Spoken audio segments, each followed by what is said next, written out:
Hello and welcome to the JB&M Sports Fanatic channel, guys. And so here we go. Indianapolis versus the Buffalo Bills here preseason. We've got Case Keenum going to be taking the first snaps here for the Buffalo Bills at quarterback. And so far throughout his career, 78 passing touchdowns and 48 interceptions. Last season, he was the backup for the Cleveland Browns, and now he's the backup here in Buffalo. So let's get things started. So Case Keenum lines up under center here.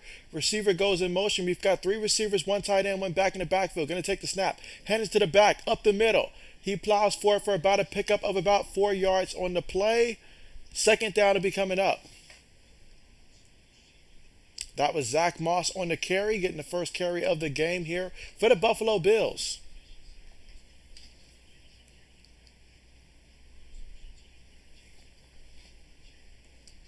So now we've got 2nd and 5 coming up here from the Buffalo 25-yard line. Again, Zach Moss in at running back, Case Keenum in at quarterback here for Buffalo. Tight end goes in motion, going to take the snap here. Play fake. Case Keenum throws it on the run, and it is caught there wide open, the wide receiver there. And that is going to be a pickup of about 25 yards, taking it all the way to midfield. And so now it's the rookie Shakir, I believe from Boise State.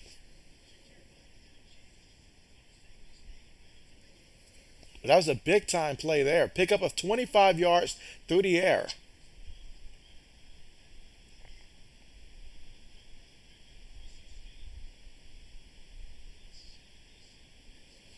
All right, here we go. Quarterback up under center. We've got a fullback and a back in the backfield here. Three receivers on the play. Takes a snap there. Hands it to the back off the right side. Zach Moss bounces off of one guy and takes it for a pickup of 5 yards on the play.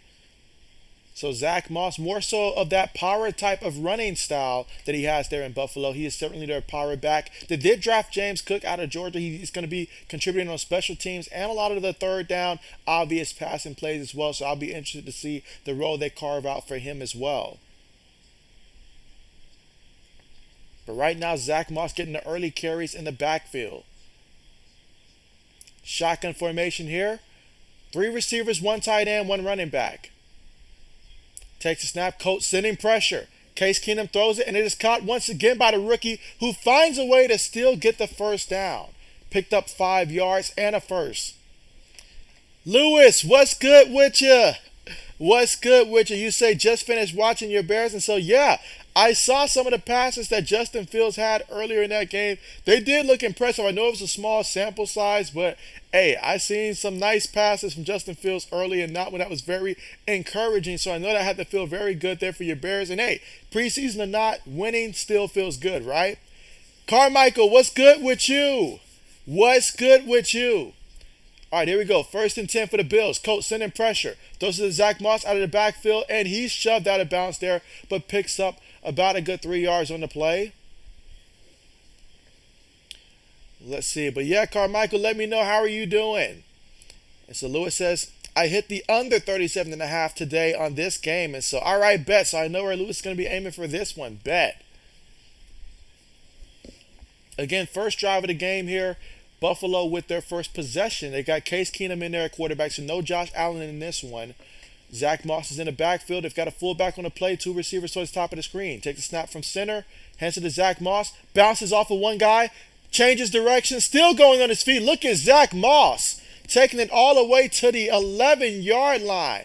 Picks up 27 yards here. Wow. I mean, if he runs like that in the regular season, that'd be big time for them. But that time he got it, went to the right, bounced off the right guard there, changed directions, and that time Indianapolis had nobody backside waiting for him, and so he was able to take it all the way to the 11-yard line, so basically knocking on the door of Indianapolis already. Buffalo picking up where they left off at last season offensively. All right, they've got Keenum up under center. Two receivers on the play, takes a snap, play fake. Case Keenum throws it across the middle, up high, too high, incomplete. Was intending for the tight end there, Sweeney, but incomplete. Let's see, Carmichael says, I am doing good. Can't wait to see your Steelers play. And so, yeah, I know you can't wait for that. I know you can't wait for that. Them versus the Seahawks. That'll be an interesting game as well from both perspectives. Both teams out there, quarterbacks competing to see who's going to be quarterback one for sure. And so that'll be a nice game to watch from that perspective. And so 80s, what's good with you? What's good with you? All right, but here we go, guys. 2nd and 10. Receiver going in motion for the Bills here. 4 receivers on the play, 1 running back. Takes the snap. They've got James Cook in there, and he goes up the middle. His first carry of the game, and he picks up 6 yards up the middle. And so there you can see the burst that he plays with. That's the thing about James Cook. He's a great runner, and he's also a tremendous receiver out the backfield as well. So really, you got to be excited if you're rooting for Buffalo in terms of just his potential and what he adds to this offense. The rookie from Georgia. All right, but here we go, guys. 3rd and 5 coming up here. Again, this is the first drive of the game. James Cook still in the backfield. Case Keenum up under center. Receiver goes in motion. Takes a snap. Gonna hand it to Cook. Cook gets brought down. Picks up about a yard on the play off the left side. So now we got 4th down coming up. All right, let's see. Lewis says, uh-oh. Michael, what's good with you? What's good with you? You say, what game is this? So, yeah, this is the Indianapolis versus Buffalo game starting on NFL Network. So, yeah, first drive of the game right here for the Bills, and they're opting to go for it here on 4th and 4. Case Keenum is in there at quarterback in the shotgun. 4 receivers, 1 running back. Takes a snap. Looking. Throws it over the middle. Too high, incomplete. Incomplete. So Buffalo drove it down there, had some pretty impressive plays, but ultimately the offense stalled out, and so Indianapolis defense will be credited with the stop. And we'll get to see Indianapolis for the first time offensively when we come back from the commercial. Let's see. Carmichael says, get to see Mitchell Trubisky and Kenny Pickett. So I know that you're excited about that. Absolutely. Absolutely. Let's see. Michael says, hey, 80s. And so 80 says, hey, Michael and Carmichael. And then he says, hey, Lewis. And so, let's see. Michael says the title of the video had me confused. And so, yeah, let me double check that. Now that you mentioned that, let me double check and see what this is showing up as real quick. And so, okay. Okay, yeah, like this is, 1 second. Okay, so I think I see what happened here. So, yeah, all right. Appreciate that, Michael. Appreciate that. Give me 1 second here. All right. Because what happened, it looks like, is when I started this stream, it opened up as a brand new stream. So, I'll just change the title. Okay.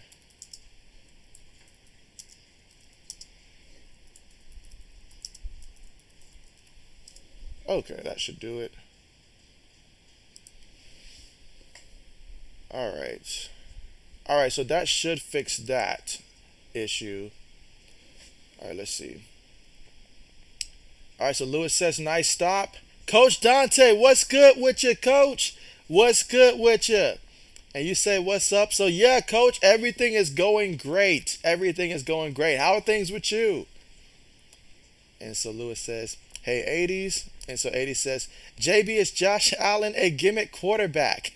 Josh Allen is not a gimmick quarterback. No, that honor was with Taysom Hill, but now I've got to find somebody else to give that label to now. But he is not a gimmick quarterback. And so Lewis says, Coach. All right, just checking to see if the title updated correctly.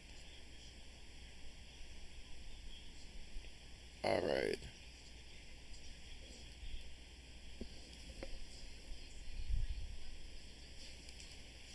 But yeah, this will be the first offensive drive here for the Indianapolis Colts.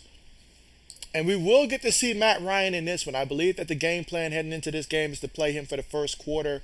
So we'll get to see what Indianapolis does. But here he goes, lined up under center here. Going to get the ball to Hines, who's going to start off in the backfield here. So we won't see Jonathan Taylor tonight, but we will get to see Hines in the backfield. So we all know Hines. He's primarily used a lot when it comes to their pass catching game, but he does get some carries behind Jonathan Taylor as well. So we'll see how this offense looks here for Indianapolis.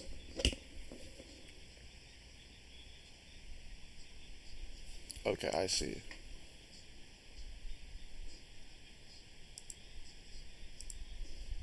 All right, here we go. Matt Ryan in the shotgun. Takes a snap here. Buffalo sending 4.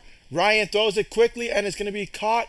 Pickup of about 6 yards in the play. So we got 3rd and 3 coming up.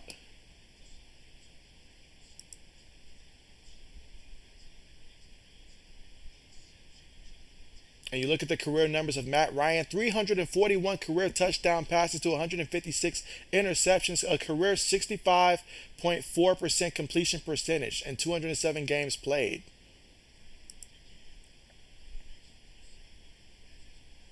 All right, here we go, guys. Shotgun formation, 3 receivers on the play, 1 running back, 1 tight end. Ryan takes a snap, throws it, and it is incomplete. Incomplete. That's going to be an incomplete pass, so Buffalo will get the 3 and out.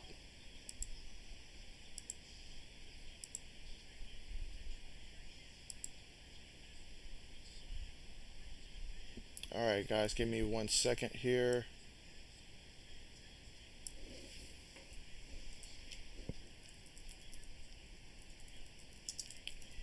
All right, so we've got the punt unit out here.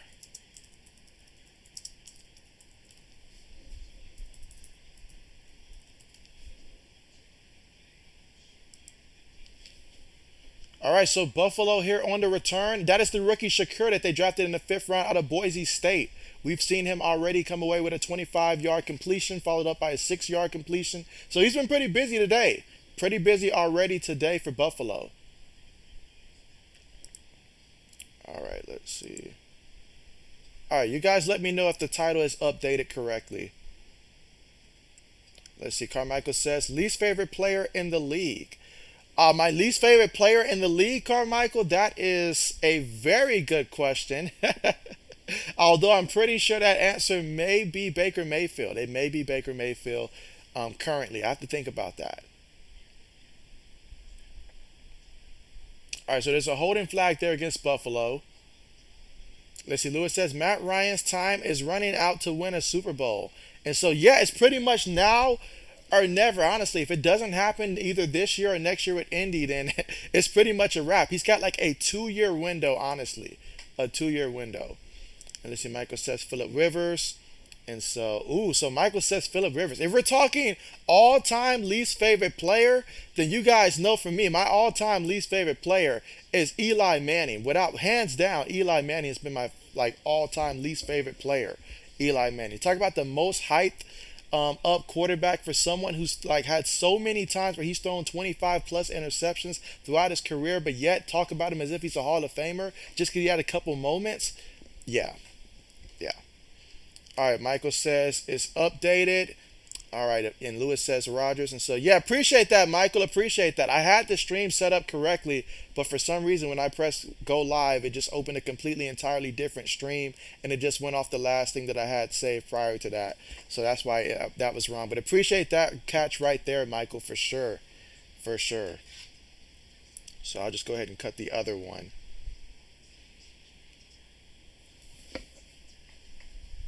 But again, right now we are currently at the commercial right now.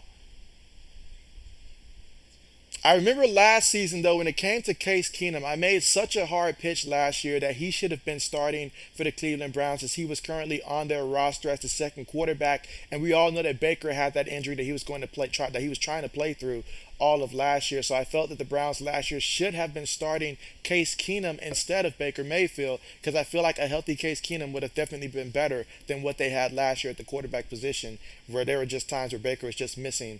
Like he was just falling out the boat and still wasn't hitting water at that point last season.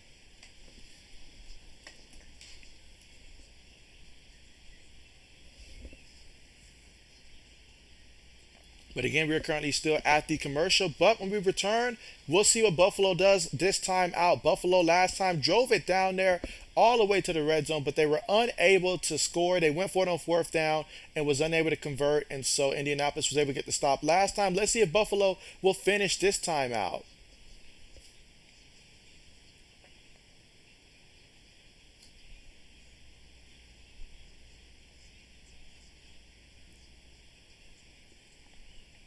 All right, so I see Carolina won that matchup versus Washington. All right, here we go. So this time they're going to go 5 wide here. Again, Case Keenum at quarterback out of the shotgun. Takes a snap. Colts sending 4. Throws it across the middle. Ball's tipped in the air and it's picked off by Indianapolis. What an interception. Ball was tipped into the air and picked off. So Case Keenum just threw an interception right after I made the case for Case Keenum last season there. He threw the ball. Let's see. I mean, that one was a little high, but as a wide receiver, you get your hands on the ball there, you've got to be able to make the play. You've just got to be able to make the play.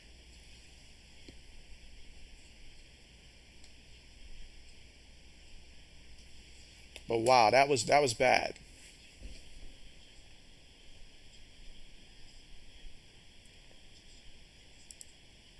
All right, so Indianapolis, after getting the gift right there, let's see if Matt Ryan and company can get this into the end zone. They're going to line up in a shotgun here, three receivers, one tight end, and one running back. Ryan takes a snap, hands it to the back. Up the middle, and Hines, he's going to pick up about a yard before Buffalo cuts that out there. So we're going to have 2nd and 9 coming up here from the 9-yard line. And so Lewis says, made you look bad, JB. And so, yeah, like it does that from time to time. It does that.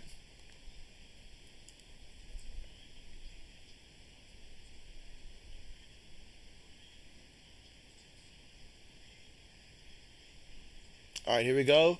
Ryan out of the shotgun, looking for Hines out the backfield. And he picks up about 7 yards, taking it all the way to the 2-yard line. And you can tell the way that he was running that route, that play was obviously designed for him. And that's what they like to use him for out of the backfield. But now we've got 3rd and 2 here at the goal. Can Buffalo get a stop here on 3rd down?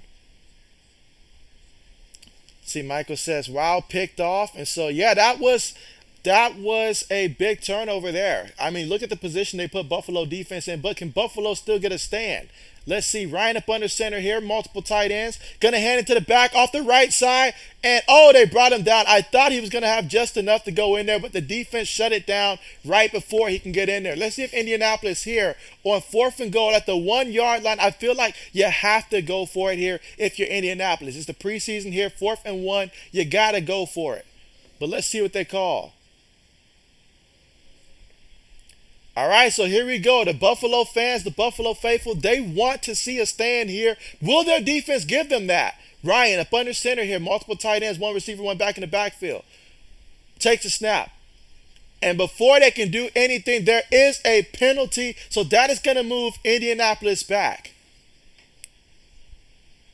Yeah, that false start penalty is going to move them back. And again, if you're just tuning in here, this is the 2nd drive of the game here for Indianapolis. But that was a big penalty to move them back 5 yards.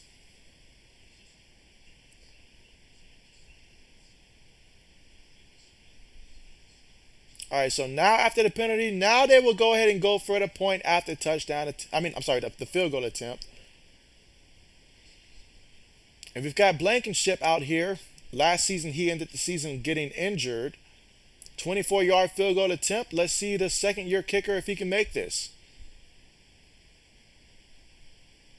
All right, hold is good, kick is good, and so Indianapolis gets the first points of the game. They're up 3-0, but if you're Buffalo, knowing defensively that your team had turned the ball over and you were basically giving them the ball at the 11, but you held your ground and you stopped them, and not to mention Indianapolis does have Matt Ryan out there, you got to feel good about that stop defensively if you are Buffalo. That's the kind of stop that can build confidence for a team later on. But the score right now, Indianapolis 3, Buffalo 0. Here in the first quarter with 6 minutes and 13 seconds remaining.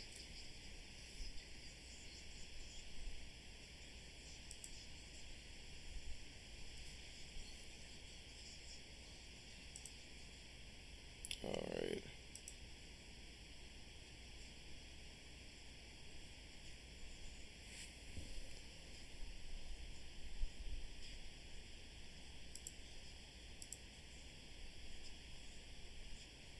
But again, we're currently right now at the commercial.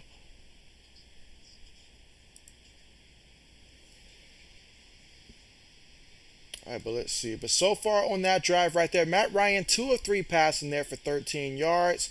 They had Hines run the ball 3 times for a total of 3 yards, so 1 yard per carry there. As for Buffalo so far in this one, Case Keenum off of 2 drives, 3 of 6 passing, 32 yards, and 1 pick, which was what set Buffalo in that close to where Indianapolis was that close into the red zone. But the defense held firm and held them to a field goal. Zach Moss, 3 carries, 37 yards. He looked pretty good while he was out there, and then they switched over to James Cook in the backfield, 2 carries for 6 yards. And yeah, I expect for them to use James Cook as well in the pass game also, but he's been out there on special teams, and so seen some good things from him. And so let's see. So Daniel, what's good with you? What's good with you? And you say favorite player from each team. And so that is a very good question right there. Favorite player from each team. And so I would really have to put a lot of thought into that one. For real, that's a very good question. I feel like that's the type of question for halftime there. But favorite player from each team, wow, that is a good question. Very good question. I mean, because wow, that's a very good question. I'm gonna get back to that one, Daniel. I'm gonna get back to that one. Give me some time to think about that. I'm gonna get back to that one. But Jay, what's good with you? We've got Jay in the Bay here on the stream, guys. What's good with you, Jay? And you say, what's good, JB? You say, you hope all is well, and you know that you're fired up for some football. Oh, you already know. You already know. I have been waiting for the NFL season to return and stuff like that. And so here we are, preseason. And so the only thing better than preseason is the regular season. I'm ready for the NFL, ready for college. I'm just ready for football, but you already know. You already know. But let me know, Jay, how do you feel about what you've seen from your 49ers? What did you like and what didn't you like from the 49ers performance? Let me know that. But appreciate you for coming through. All right, meanwhile, we had the kick return there. And so we'll get to see what Buffalo does out here for their third time out there. But in terms of favorite player, as Daniel asked from each team, let's see. For Indianapolis, I'll start with Jonathan Taylor. Definitely my favorite player from them. For Buffalo, gotta go with the easy one there. I gotta go with Stephon Diggs though. Stephon Diggs for Buffalo, probably my favorite player on that team. And I'll continue more throughout as this continues to go out. All right, but here we go. So Case Keenum still in there at quarterback. Takes a snap out the shotgun, throws it to James Cook. And so that's something that you fans have got to get used to seeing this upcoming season, because Cook will be utilized a lot in that role. And I feel like, as the season continues to go on, like he'll get a larger and larger role in this offense. All right, let's see. Carmichael says Mitch is the starting first quarter, and then they got Mason Rudolph second and third, and then Kenny in the fourth. And so, okay. Sometimes you almost forget Mason Rudolph is still competing for that spot also.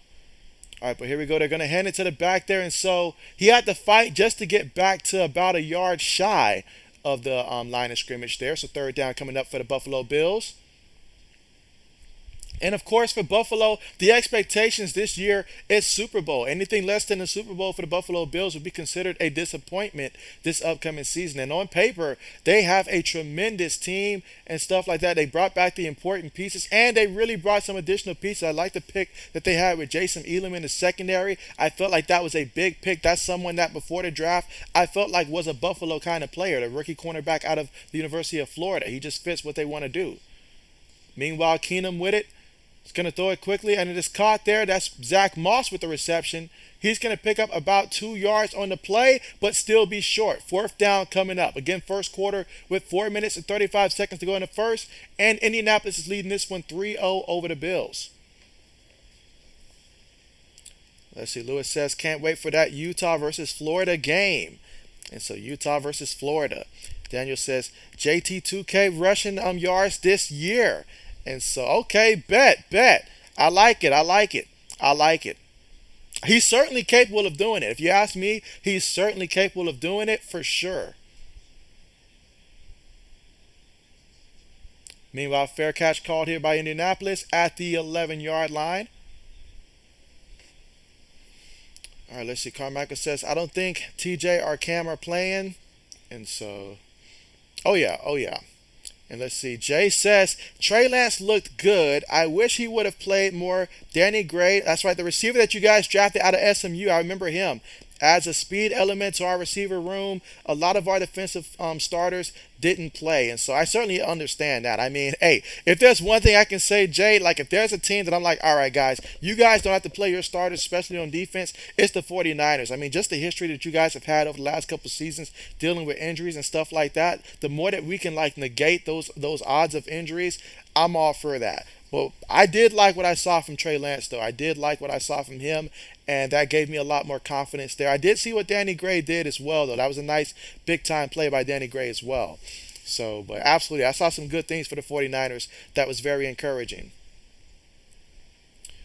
All right, but again, here we are right now, currently at the commercial. Again, Indianapolis here with the football, and they're up right now 3-0 over the Bills.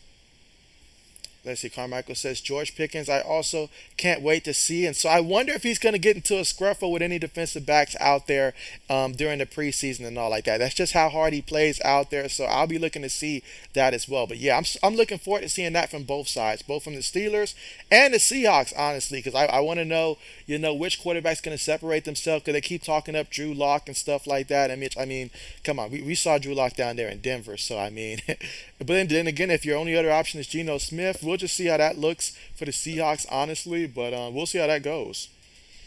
As Carmichael says, George Pickens hurdled someone in practice. And so, okay, bet.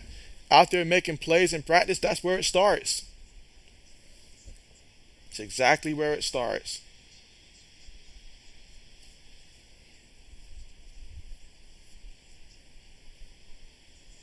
And so, I am always live watching. What's good with you?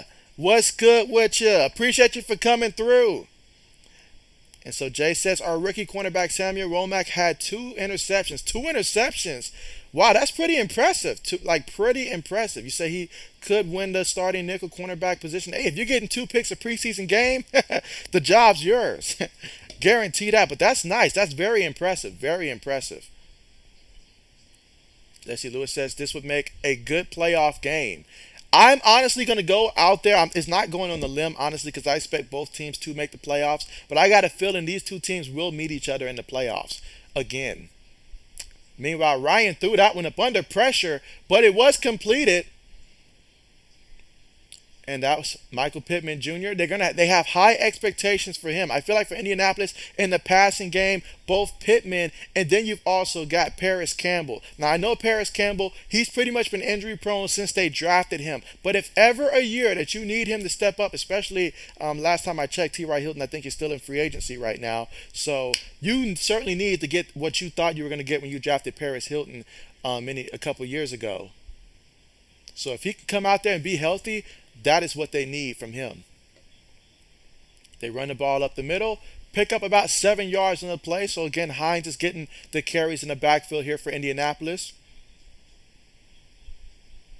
The only starter right now not playing for Indianapolis offensively would be Jonathan Taylor. All right, Matt Ryan up under center here. Tight end goes in motion. 2 receivers, 2 tight ends, 1 back in the backfield. Buffalo with 4 guys on the line. Ryan takes a snap. Gives it to Hines off the right side, and Hines is met by 2 defenders, and he's brought down. One thing about Buffalo in this game, when they make contact, they're stopping you right then and there. I have noticed that. When they make contact, there's no falling forward for extra yards. They're stopping you right then and there. And they have like 2 guys roaming to the ball at least in terms of making contact with these ball runners so far in this one. And again, still the first quarter with 2 minutes and 20 seconds to go. Indianapolis facing a 3rd and 2 situation here from their own 38-yard line. Shotgun formation here. Ryan takes a snap, going to hand it to Hines off the right side, and he shows some burst, taking it all the way to Buffalo's side of the field at their 49-yard line. So far in this drive, 4 plays, 39 yards, and about 2 minutes in terms of time of possession off the clock on this drive. Let's see. Carmichael says Calvin Austin is a speedy receiver that has been making plays on jet sweeps and receiver screens. Let's see. Jay says, I would love to hear your thoughts on Belichick not naming an offensive coordinator. What's the deal? You know what? I got to get to that question after this play, Jay. I got something interesting for that one. But meanwhile, Matt Ryan play fakes. Gonna throw it to Hines here. Hines being very busy here, whether it's carrying the ball, catching the ball. He's being utilized a ton in this offense, and they really have some high hopes for him this upcoming season. Even though obviously they got Jonathan Taylor, but they still plan on using Hines a lot this upcoming season as well. But yeah, in terms of my thought on that, I mean, I'm skeptical on it. Like, I still feel the Patriots are gonna have a good season. I still feel that. I wish that we had probably went and brought maybe Bill O'Brien back to be the offensive coordinator. That would have just made me feel a little bit more secure knowing that Mac Jones is just in his second year. But I mean, from what I saw, it was rather interesting. To rotate play callers in the middle of the game, that is not what I ideally would like to see happen. But it's something different. It's something different. Meanwhile, though, they did run the ball with Hines again, and that time the defense was ready for it, and they stopped them. But yeah, I mean, Pop Brown, he said that he says that New England's just too cheap to hire an offensive coordinator. That's what my father said, that the Patriots are just too cheap to hire an offensive coordinator. That's what his thoughts on that was. All right, but here we go. Ryan takes a snap out of the shotgun, and it's incomplete. Incomplete. He was going for Paris Campbell. And I mentioned him earlier. Paris Campbell can be an X factor in this offense here. The role is certainly there. If he can just stay healthy for Indianapolis, I'm pretty sure he's still got that speed that he showed off at Ohio State. And so if they can just put it together and keep him healthy, he can be an X factor in this offense. But it looks like they're going to go for it here on fourth down. 4th and 4. From Buffalo's 43-yard line, out of the shotgun. They've got 3 receivers, 1 tight end, and 1 running back. Ryan takes a snap, throws it. Ball gets tipped in the air, but it doesn't matter. It's incomplete. He was going for Michael Pittman Jr., and honestly, I don't think he would have got the first, even if he did catch that one. So it's going to be Buffalo's ball after the defense, who's had some pretty big stops already early in this one, comes up with yet another stop. Let's see. But to continue what Jay was saying, he says, what's the deal? How do you feel about how do I feel about the Patriots this upcoming season? I feel that the Patriots could win about a good 10 games, but it's honestly going to be depending upon our run defense for like the first half of the year. Can our run defense do good? And what I saw last game has me concerned about our run defense. But overall, I mean, I do feel like, from a receiver perspective, we got better at that. We don't have a top 10 receiver or a star receiver, but we have some good receivers to work with. And Mac Jones, I think, is taking that next step. But obviously, the whole offensive coordinator stuff, we'll see how that plays out, though. I mean, this is something new for me to see, something new. I mean, Bill's done a lot of things, but he's never done this before. So I got to see how this plays out. But I still got faith that the team overall still got better. Now, the secondary, they're going to have to step up. And when we have a chance to get a turnover, we've got to get a turnover. But I think the Patriots defensively are going to improve defensively as the year goes on. So I think they'll start off kind of slow. And then once we hit like the middle of the season, they'll start to get better and better. But that run defense is my biggest question I have right now for the Patriots defensively. If we can't stop the run, it can be a long year. Meanwhile, Case Keenum takes a snap out of the shotgun, throws it, across the middle, complete it. Oh, ball flipped up in the air. That's a fumble. That is a fumble, and Indianapolis has the ball here. And so how about that? Talk about a turn of events there. And so Indianapolis, they were known for this last year. They did create their fair share of turnovers, and right now picking back up where they left off at. As for Cameron out there, that's a big-time fumble there. When you make the play, you got to hold on to it. But wow. Wow. What a hit. Speaking of hit, Jay says hit the thumbs up button for JB. Absolutely. Press that thumbs up button. And if you're someone that's new to the channel, go ahead and subscribe to the channel, guys, because, hey, this is just the very beginning of what's going to be a great NFL season. Best believe that. And so let's see. The third part of Jay's question is, can Mac Jones take the next step at quarterback? I do believe in Mac Jones. I believe in him. I like what he did in the offseason, from everything from just the change of his diet, getting in better shape, arm getting stronger. And as we all knew that Mac Jones was ahead of the curve in terms of being the most ready rookie for the NFL thing. But I think we were sleeping on his potential. I could see him taking that next step because the weapons around him are going to be better this upcoming season as well. So I believe that Mac Jones can take that next step, although it's going to be very difficult without a traditional offensive coordinator. I will acknowledge that. Let's see. Lewis says, give Matt Nagy a call. We're good, Lewis. We good. We good. We don't want to take that route. We are good. We are good. But again, right now we're currently at the commercial, guys, so we are not missing anything there after that last fumble on the play that was recovered by Indianapolis. We'll get to see what Indianapolis can do with the ball here. Let's see. Jay laughs at that one. Carmichael says, did the loss of the Giants remind you of the Super Bowls? And so, not you too, Carmichael. Not you too. That was an unnecessary shot right there. But I mean, there were some things that did remind me of it, like that one catch that was tipped in the air, then the other receiver caught it, and so I don't know what it is about that team, but it's the preseason, so I tried not to overthink it, Carmichael. I didn't like it, but I tried not to overthink it. Jay says, agreed, it will be an interesting year for the Pats. Lewis says, under looking good. Yeah, it really is. It really is.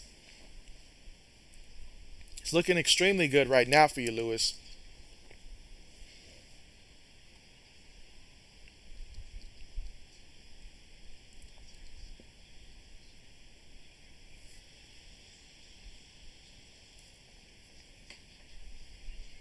Did you guys happen to see what happened with Zach Wilson though? In his injury.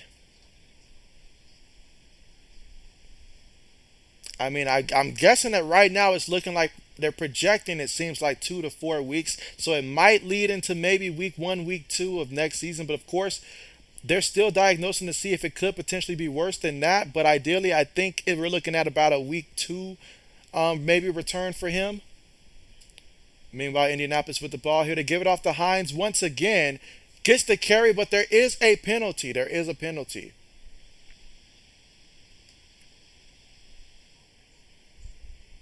All right, so they call holding on the offense. That's on number 78 here for Indianapolis, so that's going to back them up here.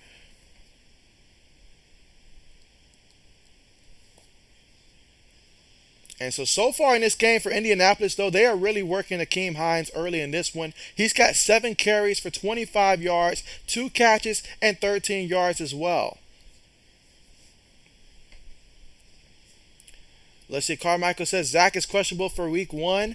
And so, yeah, I saw that. You took off and scrambled and then, went down because of that. So hopefully it's not more serious than it's looking like right now and that he'll be back for them and their sake. But, yeah, I did see that. Meanwhile, Matt Ryan takes a snap out of the shotgun. And, he falls to the floor. He falls to the floor. There is a flag right there, but he just went down to the floor on that one. All right, let's see. Daniel says, if Jameis stays healthy, you think the Saints making it to the playoffs? If you're telling me that Jameis Winston is going to be healthy for the full season, I say book him. I say book the Saints for the playoffs. I am very high on the Saints. I saw what the Saints looked like last season before the injury. In the NFC, I feel this way about the Saints. In the AFC, I feel this way about the Ravens. I feel like both of those teams, they had some unlucky cards last year. I saw how bad that offense looked last year with Taysom Hill, but I was thinking to myself, that defense looks absolutely amazing. We saw what the Saints defense did last year to Aaron Rodgers in that offense week one, and we know what they're capable of. I saw how they looked like against my Patriots last season. The Saints defense is for real. And so if the offense, can go out there and Jameis is healthy, you have Alvin Kamara whenever he's able to return, go out there. Same with Michael Thomas. Plus you drafted Chris Olave. I love what the Saints have on this team. So if they can be healthy when it matters the most and when teams start playing their best football towards the end of the year, I say bank it. Bank it. The Saints will be in the playoffs. I'm willing to almost give that my JB guarantee, but I don't know how injuries are going to play out. But if they're fully healthy, they're a playoff team. Meanwhile, quick pass there to Michael Pittman, and he picks up a good amount of yards on that one, picks up 13 yards. Still fourth down, however, still fourth down. So right now we're seeing both defenses going after it so far in this one. And so let's see. Lewis says he likes Winston. And so, yeah, Winston, I do like him. I like the energy that he plays with. I like his deep ball passes. That's a very, very, good strength of his, those deep ball passes. Sometimes he takes too many chances, but I feel like that's more of a play calling type of thing back when he was, in Tampa and stuff like that. But before he got hurt, 14 touchdowns to 3 picks, that's what you want. That's what you want. Meanwhile, on fourth down, Matt Ryan throws it near the sideline. And that is incomplete. That is incomplete in the direction of Paris Campbell. So another defensive stop. And wow, these defenses are out here showing that, hey, they're ready for the regular season. We're always talking about Buffalo's offense, but if Buffalo defense goes out there and looks like this, wow, who's going to beat them? Who's going to beat them? Let's see, Daniel says NFC going to be wild. And so, yeah, it is. It really is. It really is, honestly, because, I mean, there's a lot of interesting things that can play out in the NFC along with the AFC as well. It's just going to be an exciting season. An exciting season. So I'm just counting down to when we get to the regular season. And so, 80s likes what he hears here.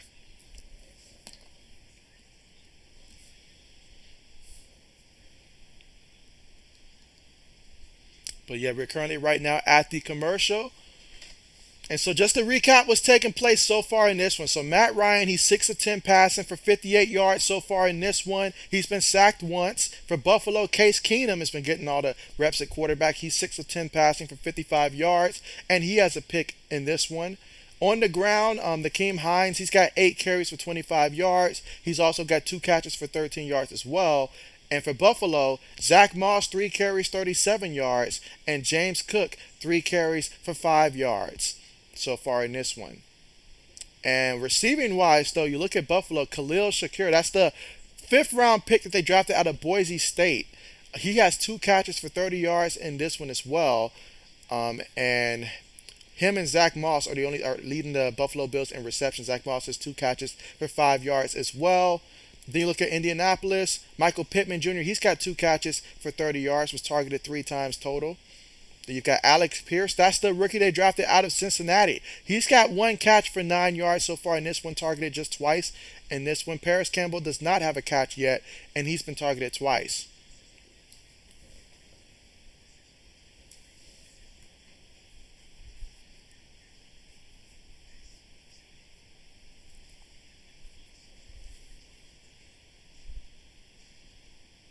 And again, we are at the second quarter right now with Indianapolis still leading 3-0 in this one. So no touchdowns so far in this one. Again, for Buffalo, Josh Allen did not play in this one. And for Indianapolis, Jonathan Taylor did not play in this one.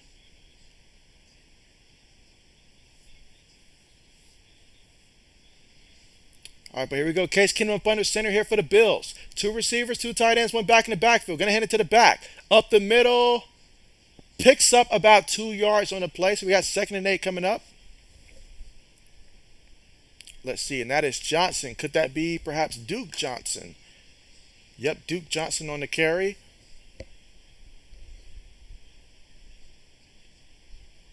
Duke Johnson does a good job at finding different opportunities throughout the NFL. I will say that. All right, shotgun formation. Keenum takes a snap. Indianapolis sends pressure. Throws it, and it is completed there to the tight end. So now we've got 3rd and 2 coming up here. So 3rd and 2 coming up here. Buffalo trailing 3-0 right now. Been a very defensive game. Both of these teams have tried going for it at some point or the other, and defenses are getting stops out here. So let's see if Buffalo can get a first down here and keep this ball moving.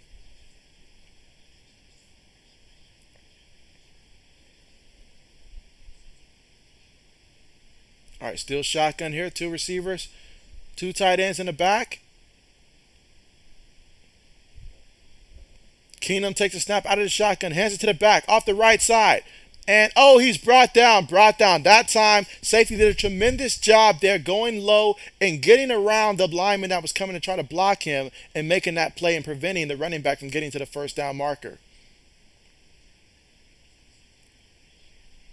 So we got 4th down coming up, guys. 4th down coming up.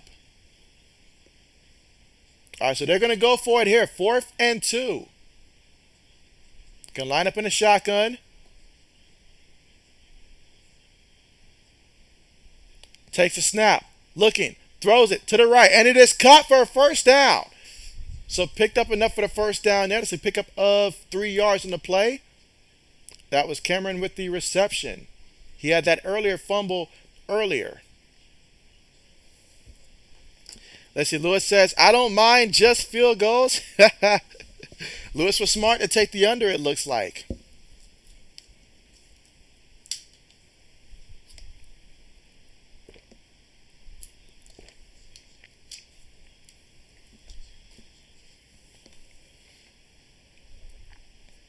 All right, here we go. Out of the shotgun here. Takes a snap. Keenum's looking. Gonna dump it to the back there. Duke Johnson with it. Tries to stiff arm. Lowers his shoulder. Goes out of bounds. Picked up about a yard, but there is a penalty on the play.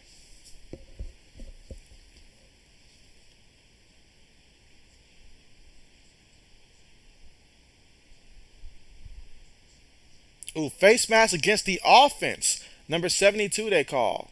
So that's going to back them up 15 yards. Here in the second quarter with about 10 minutes and 38 seconds to go. Again, Indianapolis leading this one 3-0 as of right now.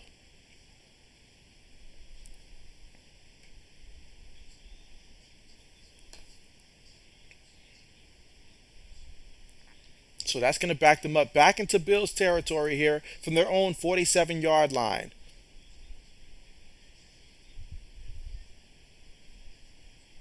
All right, so they've got a fullback on the play, a fullback, running back, and two receivers here. And a tight end takes a snap, play fake, steps up. Oh, was the ball hit? I think so. Indianapolis, they look like they fell on it. Let's see who comes up with the ball. But it looks like he was hit while he was trying to throw it, which would be a turnover again for the Buffalo Bills here. He's certainly going to be feeling that one in the morning.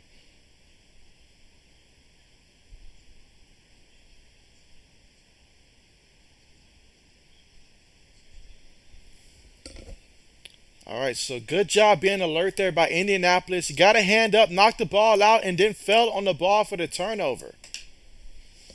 And so, Amy's, how are you doing? How are you doing? Appreciate you for coming through. I hope all is well. How are you? And again, we just hit the commercial, guys, right now, so we're not missing anything there. But Buffalo just fumbled the ball there. So great job by Indianapolis to go there and force the fumble on Case Keenum. And so that's another turnover. Case Keenum, he's already got an interception. Now you add a fumble to his stats as well here. And so definitely cannot be making these kind of mistakes here. Cannot make those mistakes.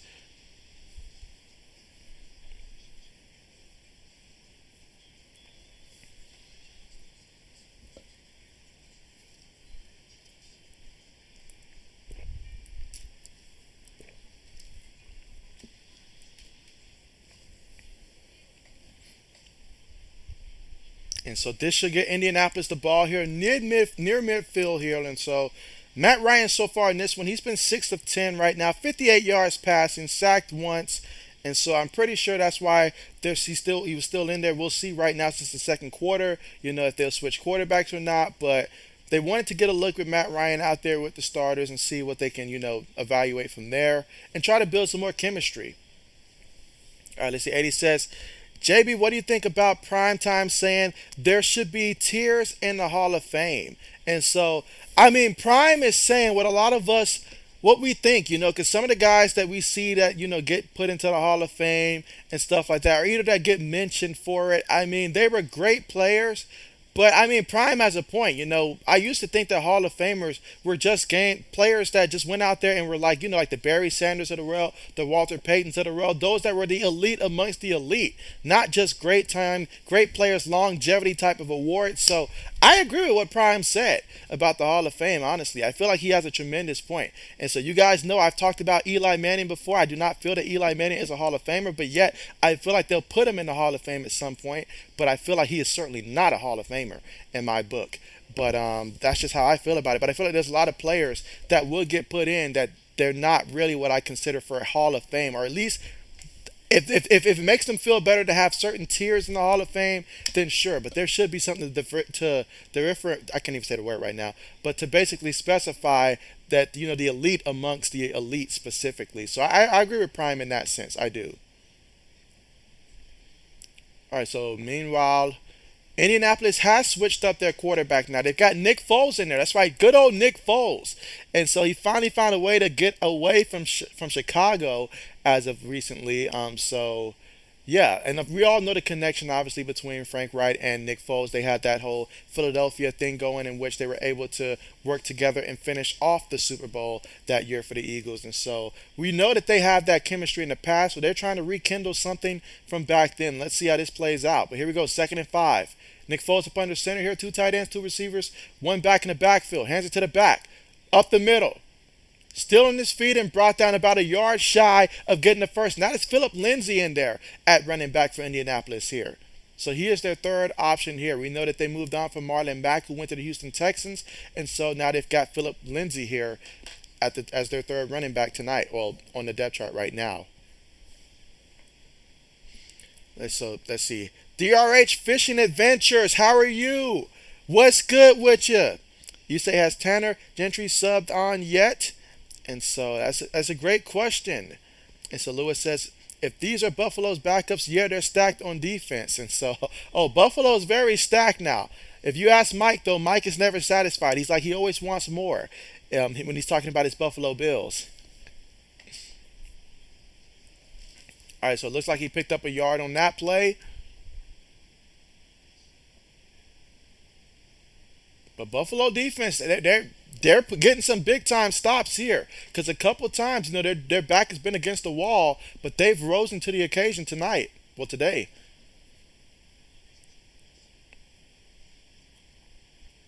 But we got 4th and 1 coming up. One back in the backfield here. A lot of tight ends on the play, one receiver. Takes a snap, hands it to the back, and the back gets enough for the first down and then some. Picks up 4 yards on the carry. Again, that was Philip Lindsay on the carry for Indianapolis. Here in the second quarter with about 7 minutes and 48 seconds to go before the half. All right, let's see. 80 says, anyone that beats Bill Belichick in the Super Bowl deserves to be in the Hall of Fame. I honestly feel like that's what they're going off of. Just those 2 games. A Hall of Famer is based upon a body of work. That's why you got the Super Bowl rings there for that specific game, but a Hall of Famer is so much different than that. So much different than that. So, but I hear you, 80s. I hear you.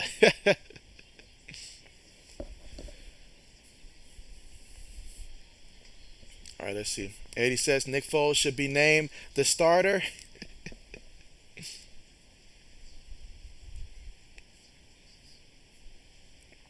All right, here we go, guys. 2nd and 4 coming up. 7 minutes to go before the half. Indianapolis still up 3-0 over the Bills. Shotgun formation here again. Nick Foles here at quarterback. 3 receivers on the play. Takes a snap. Buffalo sending 5. Oh, the pressure got to Nick Foles and he fumbled it. And Buffalo picked it up. Will we get our first touchdown here? It's all up to him. And he's going to take it to the house for a touchdown for Buffalo. So how about that? I mean, this game was devoid of a touchdown, and Buffalo's defense gets the touchdown here. Getting the hit off of Nick Foles there, forcing the fumble, and then picking it up, and he knew exactly what to do with the football. That time you look, he stepped up. Yeah, that ball came out, was knocked out. Great job by Buffalo getting after it defensively. They have shown tremendous energy and effort in this game. Wow. Let's see. Lewis says, Archie Manning will be sure his baby boy Eli gets in, but not a Hall of Famer in my opinion. I feel like you're right about that, Lewis. You're right about that. Let's see. Braden, what's good with you? What's good with you? How's it going? And let's see. Lewis says, Eli didn't want to go to San Diego on draft night, big baby, and so, yeah, he did not want to go there. Did not. Instead, they ended up sending Phillip Rivers there, which worked out for them, I feel like. All right, but the extra point attempt is up, and it is good. So Buffalo now with the lead after that touchdown on defense. The strip fumble and then picking it up and taking it all the way. So Buffalo up 7-3 as we hit the commercial with about 6 minutes and 33 seconds left to go before the half. All right, let's see. Lewis, all right, so Carmichael says, hey, JB, I know I have asked before, but you're 100% sure you don't want to draft Mitchell Trubisky? I am 1,000% sure. I'm just going to let that one pass me, I'm going to let that one pass me. If I'm making a mistake, I'll make that mistake in fantasy football for sure, but I'm not drafting Mitchell Trubisky. Believe that. Let's see. 80 says, Eli deserves to be in the Giants Hall of Fame, and that's it. I'll give you that. I'll give you that. And just specifically for the Giants Hall of Fame, then yeah, he can be there. But in terms of like the NFL Hall of Fame, nah, nah. You can't tell me the man that went out there and I mean, don't make me pull up this man's stats now. Y'all know I would do it. You guys know I will not hesitate any chance I get to take down Eli Manning and all like that. However much I can, I will do it. So don't make me do it. Don't make me do it.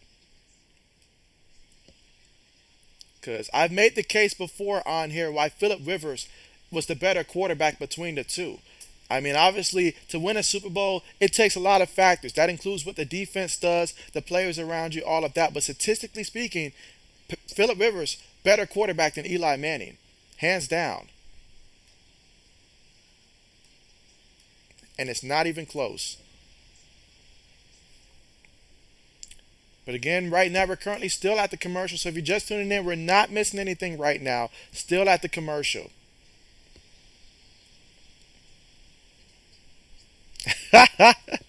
Lewis says do it. He wants me to do it. And so all right, well let's do it. Let's do it. We got time. Let's do it. All right. So let's just start with wins and losses. Since we like to talk about the Giants Super Bowl wins, let's talk about Eli Manning historically, his wins and losses. 117 wins, 117 losses. What does that tell me? A 500 quarterback. Philip Rivers, 134 wins to 106 losses.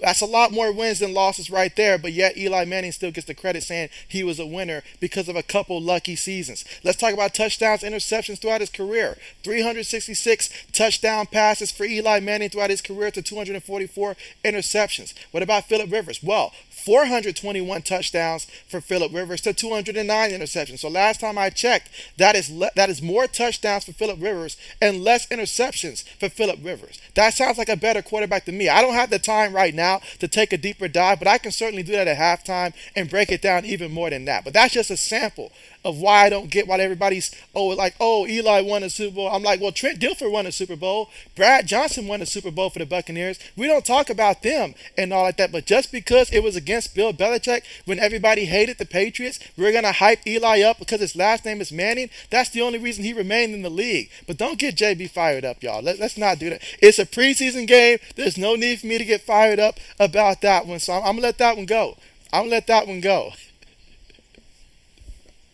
All right, but here we go. Back to the action here. From the 36-yard line of Indianapolis here. Nick Foles up under center here. 3 receivers, 1 tight end, 1 back in the backfield. Here in the second quarter with 6 minutes and 25 seconds to go.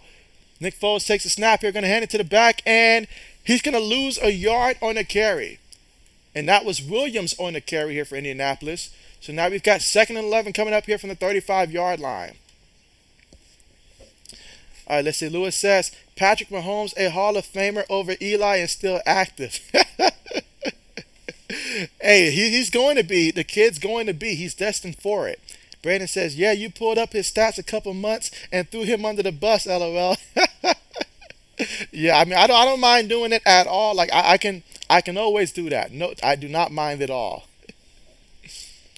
All right, meanwhile, for Indianapolis, there was movement on the line. False start, so they're going to back up 5 more yards here. So we got 2nd and 16 coming up here. Indianapolis will be from their own 30-yard line. Buffalo leading this one 7-3. Again, last time Indianapolis was out there, Buffalo was able to force the fumble and would take it all the way to the house. There's 5 minutes and 42 seconds remaining to go. Both teams with all 3 timeouts. It has been a very defensive game in this one.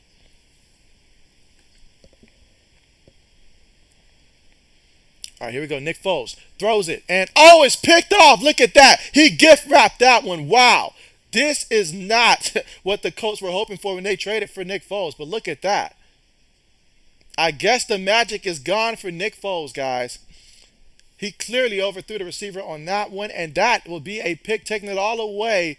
Let's see what they mark it at. About the 15-yard line there of Indianapolis. But yeah, that is not making you feel good right there for Nick Foles if you're Indianapolis. The whole reason for trading for him was to have that veteran backup presence, especially with the familiarity that he has with the play calling, but that's just not working out. I mean, that was a bad overthrow on that one. Bad overthrow. Receiver couldn't even get a hand on the ball. But great pick there by Johnson for Buffalo. And you know he wanted to score. You know he wanted to try to score on that one.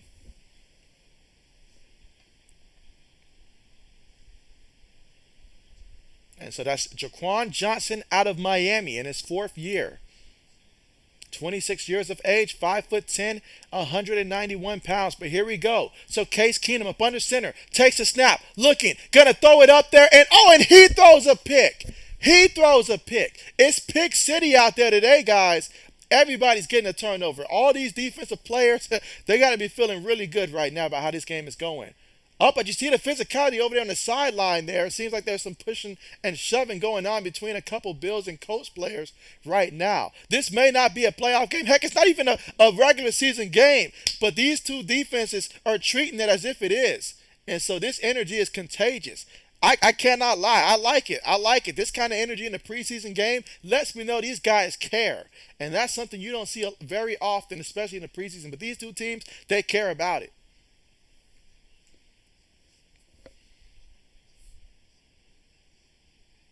So just like that, Buffalo had an opportunity, and he basically gift wrapped that one to the defensive back. Excellent coverage there by Indianapolis. They're a very optimistic team out there. When they see a chance to get the ball, they will go and get the ball. When you play Indianapolis, you have got to be aware of that. They will go make a play on the ball. Let's see. Lewis says, man, Bernie Kosar was a better quarterback than Eli. Lewis says he can go down the entire list as well. Let's see. 80 says, can you give the Super Bowl stats for Eli and Rivers? You got jokes, 80s. You said just a joke. You say you hate Eli as well. But yeah, just like that. You just get the turnover and you turn it right back over. So let's see if either of these offenses can go out here and get something going here before the half. But we got 5 minutes and 4 seconds left to go. So let's see if Nick Foles can redeem himself. He had a fumble that was taken back for a touchdown. He had an interception that basically almost gave up some points, but his defense bailed him out. Let's see if Nick Foles can get some points for his team this time out. Braden says both Brad Johnson and Trent Dilfer had really good defenses. Let's see, Brandon says, what's Eli's record against the Eagles? And so, that's a question I got to look up there. That's a question I got to look up. But here we go, guys. Shotgun here for the Indianapolis Colts here. Nick Foles here at quarterback. Fakes it to the back. Pump fakes. Threw it across the middle there. Incomplete. There is a penalty on the play.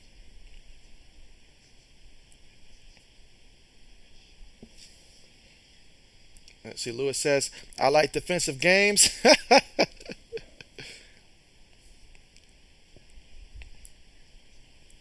All right, so pass interference is the call on that one against Buffalo. So that's going to gift them with a first down. Ball on the Indianapolis 41-yard line.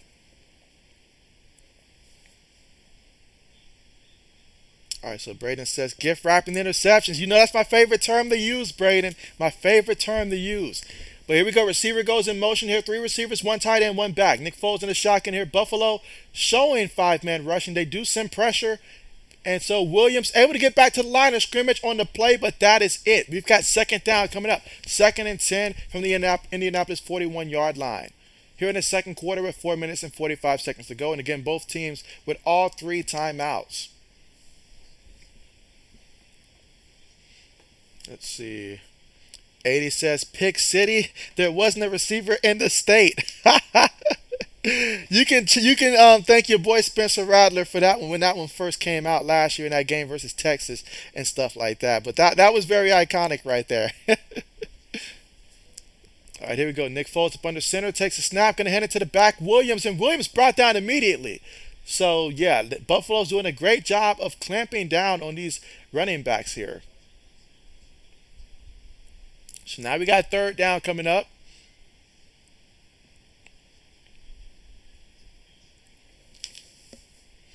Let's see, Braden says, by the way, JB, our receivers played really good last night. And so, yeah, it was really good last night. It was. I will say that. That was a positive sign to see. It was a good game, a very good game between both teams, honestly.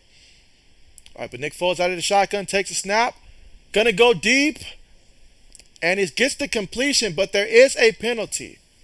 But that was more of a mid-range pass there. But there's a penalty. Let's see what the penalty is going to be on. And that is the rookie from Cincinnati that they did draft in the second round. All right, so they're going to decline the holding call against the defense there. And so Indianapolis gets the first down. That's a 17-yard completion there from Nick Foles to the rookie wide receiver, Alec Pierce. Against Cincinnati last season, was able to make the college football playoffs, and their quarterback, Desmond Ryder, was able to help Atlanta last night. He looked pretty impressive last night at moments. All right, Foles takes a snap out of the shotgun, throws it across the middle, and that'll be completed. Picks up 6 yards. Did he hold on to it, though? Did he hold on to it? And again, 3 minutes and 13 seconds to go. Looks like he dropped that one, so it's 2nd and 10. 3 minutes and 13 seconds to go. Again, both teams still with all 3 timeouts, and you still have the 2-minute warning here, so neither team will be in any type of hurry-up mode here, especially how the momentum of the game has been going here. You just want to make sure you don't turn the ball over, honestly. Let's see, Lewis says, man, these Colts making my Bears look good today. Yeah, no lie about that. All right, so Foles takes a snap here. All right, so this time he's truly going deep and incomplete. Incomplete. The receiver gave it a good effort there, but there wasn't much he can do. That was just great coverage on the play. The rookie Jason Elam in coverage.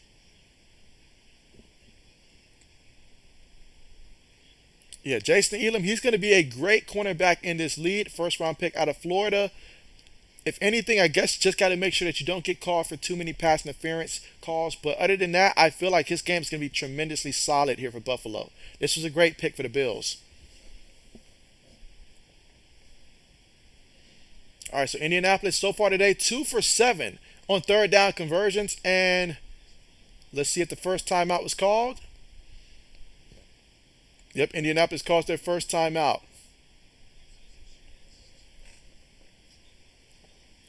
Braden, don't you start. Don't start, Braden. Don't do it. Don't do it.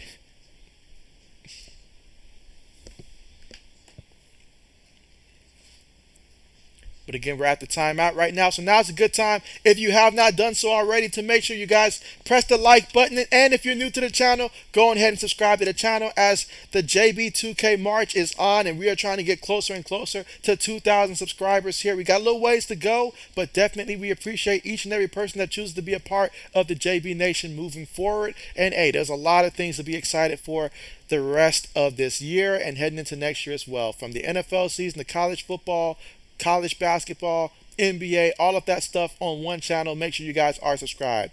But here we go, guys. 3rd and 10. Nick Foles makes a sort of risky pass there. Gets the completion, but it's only for a pickup of about 2 yards on the play. So now we got 4th and 8 coming up here from the Buffalo 38-yard line. This drive, again, 6 plays, 26 yards for about 2 minutes in terms of time of possession off the clock.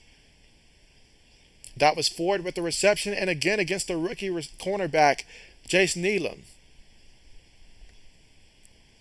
But I do like what I'm seeing a lot here from Jason Elam. I mean, he's just going out there and playing tremendous coverage out there. Let's see. Can the Colts convert here? 4th and 8. 4 receivers on the play. One running back. Takes a snap out of the shotgun. Throws it. And it is caught there. And, oh, look at that. First guy missed, still on his feet, and gets pushed out of bounds at the Buffalo 15-yard line. That's a pickup of 23 yards on the play. Braden says, don't forget tennis. How could I forget, Braden? How could I forget? But yeah, that was a big-time conversion here on 4th down for Indianapolis here to keep this drive going. And that's going to take them to the 2-minute warning mark. So with 2 minutes, 2 timeouts here at the 15, you can still run the ball here if you're Indianapolis. Just make sure you don't turn the ball over.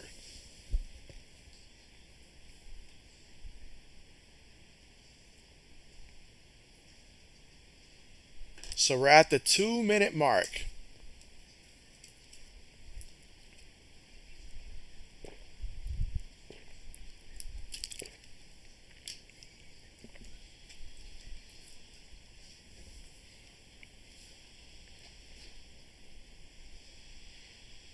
All right, let's see. And just to recap so far how both teams are doing statistically speaking, with Indianapolis, Matt Ryan, he's 6 of 10 passing for 58 yards so far in this one. Nick Foles, 4 of 7, 48 yards, 1 interception, 1 fumble. For Buffalo passing, Case Keenum, he's been handling all the quarterback duties so far in the first half. He's 9 of 14, 67 yards, 0 touchdowns, 2 interceptions. As for Indianapolis, rushing the ball wise, Nakeem Hines, he's got 8 carries for 26 yards in this one. Philip Lindsay's 4 carries, 14 yards. Tyson Williams, 3 carries for 0 yards. For Buffalo, Zach Moss, 3 carries, 37 yards. James Cook, 3 carries, 5 yards. And Duke Johnson, 2 carries for 3 yards. Receiving wise, you have Nakeem Hines for Indianapolis, 2 catches, 13 yards.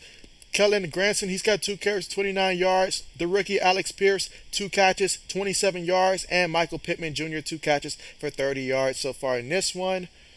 As for Buffalo, Zach Moss got 2 catches for 5 yards. Khalil Shakir, he's got 2 catches for 30 yards. Jake Cameron, he's got 2 catches for 20 yards. And James Cook, 1 catch for 5 yards.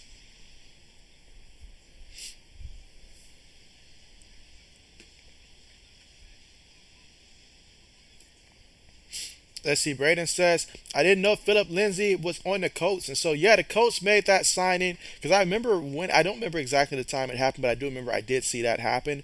And so, yeah, Indianapolis, they certainly want to make sure that running back room stays strong. And so a guy like Philip Lindsay, who's been just about everywhere from the Broncos to the Texans, so that was a great pickup there to add when you know that he's not going to be like your top 2 running back especially, but you still know the experience that he does have. That was good. That was a good pickup for Indianapolis, especially since they lost Marlon Mack. And so you have a guy like that to come in that can still, if need be, come in there and play and keep things going. Let's see, Braden says, I thought he was still a free agent. So, nope, he found a home here in Indianapolis.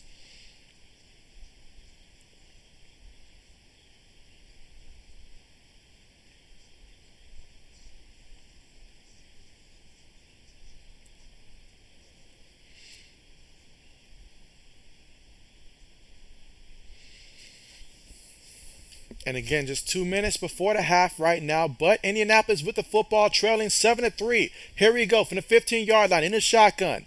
Nick Foles takes a snap, fakes it, throws it. It is caught. And, lowers his shoulder. And, takes it to about the 2-yard line. But wait a second. There is a penalty on the play. Let's see if this brings it back. Let's see, Braden says, yeah, definitely a solid pickup by the Colts. Pass interference. So, and it's on the offense. So we'll negate that play there and move them back 10 yards.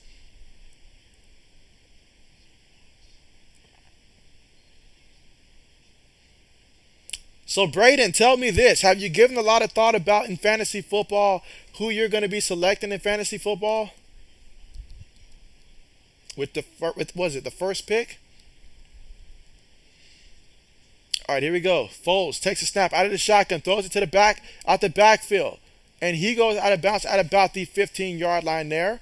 So that's Philip Lindsay for 10 yards.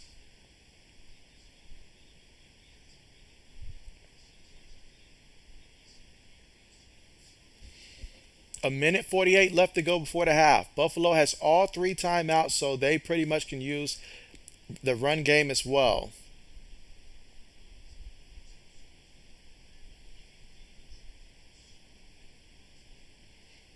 All right, here we go. We've got 2 receivers towards the bottom of the screen here, 2 tight ends, and a back.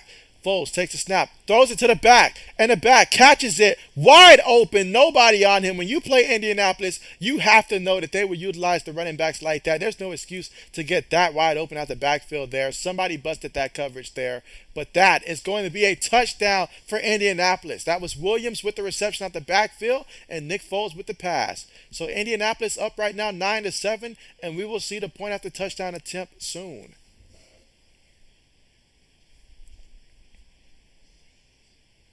Let's see. Carmichael says, I am picking Najee if he is there. So bet. Yeah, I fully expect that.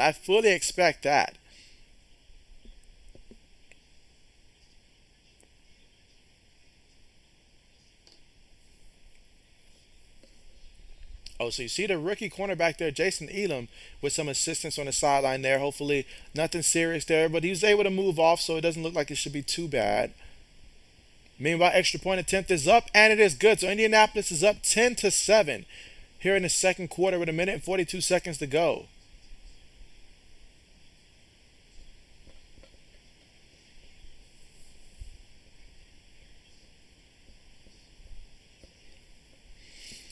Let's see. Braden says, I will most likely select a running back with my first pick. And so Braden says he's thinking running back with the first pick. Will it perhaps be Aaron Jones, your team's running back, perhaps?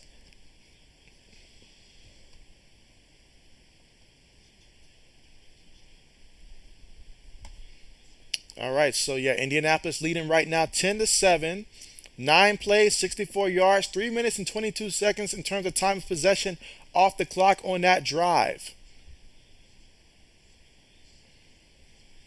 Let's see. Carmichael says, I got Jalen Hurts in the third, a different draft. And so, okay, bet. So already had a fantasy draft already in one league. Okay. Kickoff on the way. All right, so there, Buffalo's going to return it. He's at the 20, at the 30, knocked down at the 35-yard line, but there is a penalty on the play.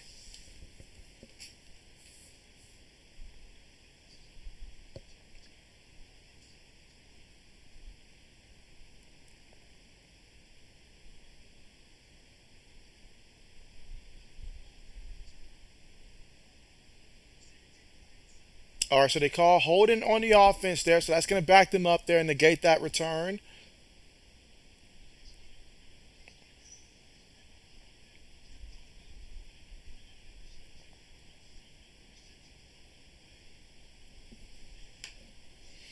All right, so 1:36 to work with.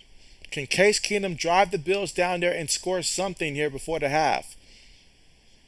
They trail 10-7.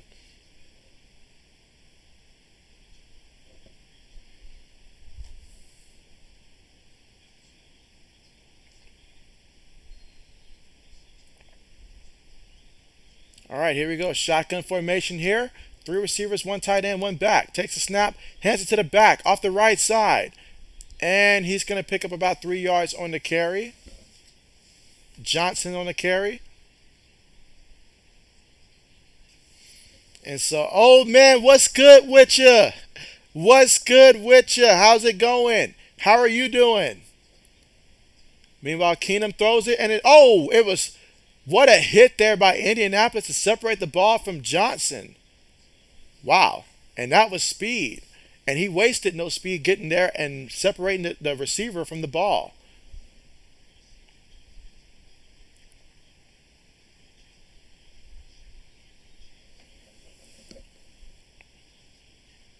All right, here we go, guys. 3rd and 7 coming up. 1:12 left to go.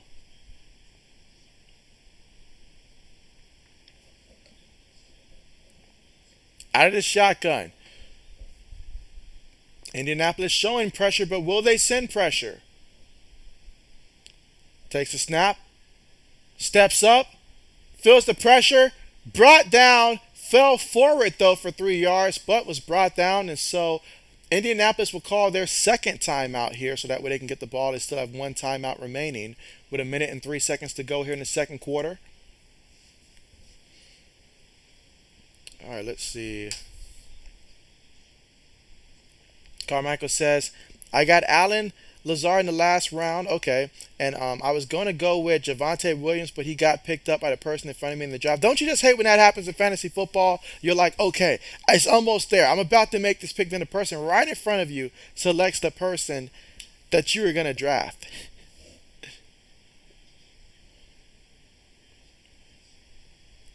As the old man says, same old same. You say, let's go Colts. All right, so you got $50 on the Colts. Pop Brown would be very proud to hear that.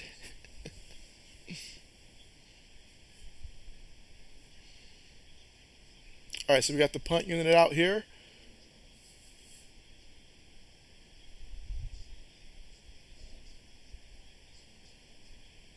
Punt's on the way. Will we get a return by Indianapolis? Oh, what a punt that goes inside there. So just gonna okay, so no chance at a return. But that was one heck of a punt. Not gonna lie, one heck of a punt. Wow. Give that kid a raise. All right, let's see. Braden says, "Did you see the video of Case Keenum acting like a fan and trying to Bills players autograph?" I have not seen that video yet. I have not seen it. Lewis says, "Hey JB, do you work with Zell to support to help support the channel?" And so I do not. I do not. I do not.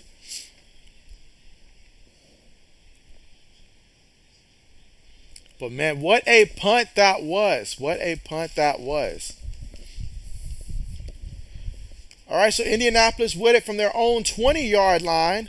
Nick Foles with it, throws it, caught by Philip Lindsay, and he is brought down by Buffalo. It's going to be a loss on the play. So Buffalo's been getting after it defensively, guys. Like, they've really been getting after it. Other than that lapse that they had in that last touchdown, I mean, this defense has been focused. I like the energy and the body language of this team.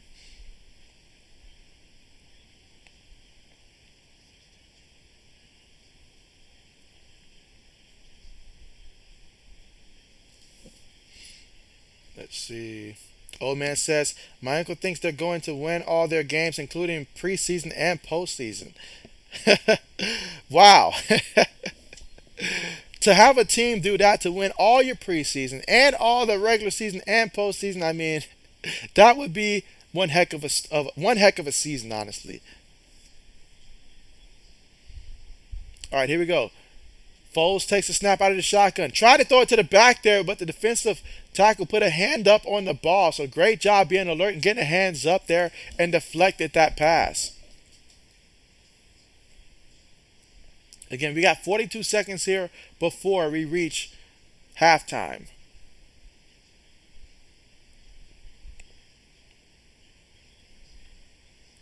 Lewis says, "Cool, I'll find a way." Appreciate that, my guy. Appreciate that. All right, so 3rd and 12 right now. It's been a very defensive game in this one. Foles takes the snap, going to hand it to the back, up the middle. Has some room to work with. Philip Lindsay. Not going to get there. Not going to get there, but picked up a solid like 9 yards on that carry. But Buffalo's going to call a timeout. And with 4th down coming up, Indianapolis will punt it. Buffalo will have 36 seconds to work with and one timeout to try to see if they can maybe even tie this one up or take the lead.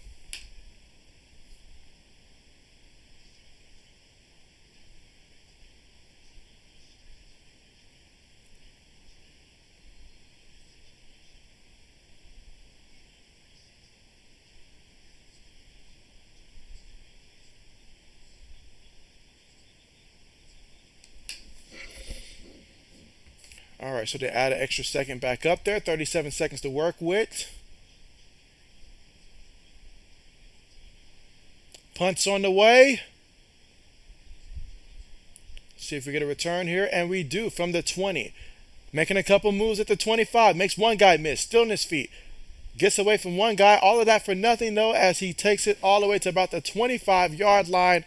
And Buffalo will take over with 23 seconds to go. Again, that was the rookie Shakur out of Boise State on the return.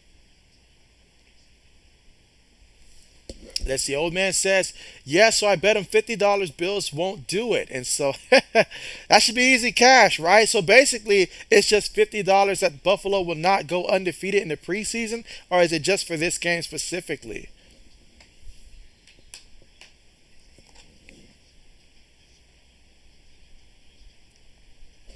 All right, here we go. So shotgun formation here for the Bills. 4 receivers, 1 back. Takes a snap. Indianapolis with 4 guys. Feeling the pressure. Case Keenum throws it up there, and oh, what a nice catch there. Again, by the rookie Shakir. And so, I'm telling you, the moment that they drafted him, I said that was a great draft pick by the Buffalo Bills there. Let's see. Old man says, "Who gets the ball starting second half?" So, yes, second half will belong to Indianapolis to get the ball first. That's who will get it in the second half there because Indianapolis won the coin toss, but they allowed Buffalo to get the ball first to start things off. Speaking of Buffalo, taking a snap, throws it. And it's going to be caught there near the sideline. Goes out of bounds after picking up about 2-3 yards on the reception. That leaves them with 11 seconds and one timeout to work with. Ball right now at the Buffalo 44-yard line, and Indianapolis is currently up 10-7. Let's see if Buffalo can try to get into field goal range here. And so let's see. Corey, what's good with you? What's good with you, Corey? Appreciate you for coming through, guy. My guy, appreciate you for coming through. Let's see. Old man says this game and got 100 on them not winning every game. And so, oh, that's easy money right there. So if the Colts win, you get 150. So you got a lot invested in this game. But here we go. Keenum takes it, throws it off the back foot there. Incomplete. Incomplete. He was aiming for the tight end Sweeney on that play. 6 seconds to work with. Third down.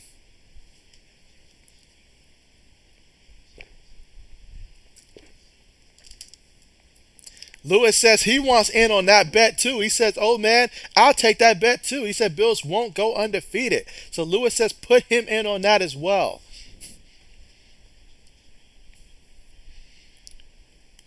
All right, here we go, guys. 3rd and 7 here. Second quarter, 6 seconds left. They take the snap, and before the play even goes on the way, there's already a penalty here. Moving in the wrong direction, send them backwards.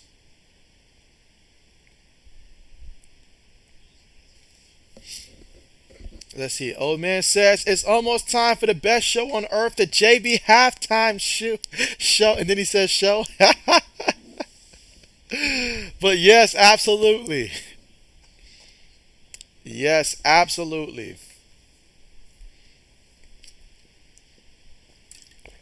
Then I get to finish my Hall of Fame rant about Eli Manning not being a Hall of Famer. I get to finish that at halftime. And so, oh, we got some movement there. Someone jumped offside there. So basically, they move back 5, and then you gift them the 5 again.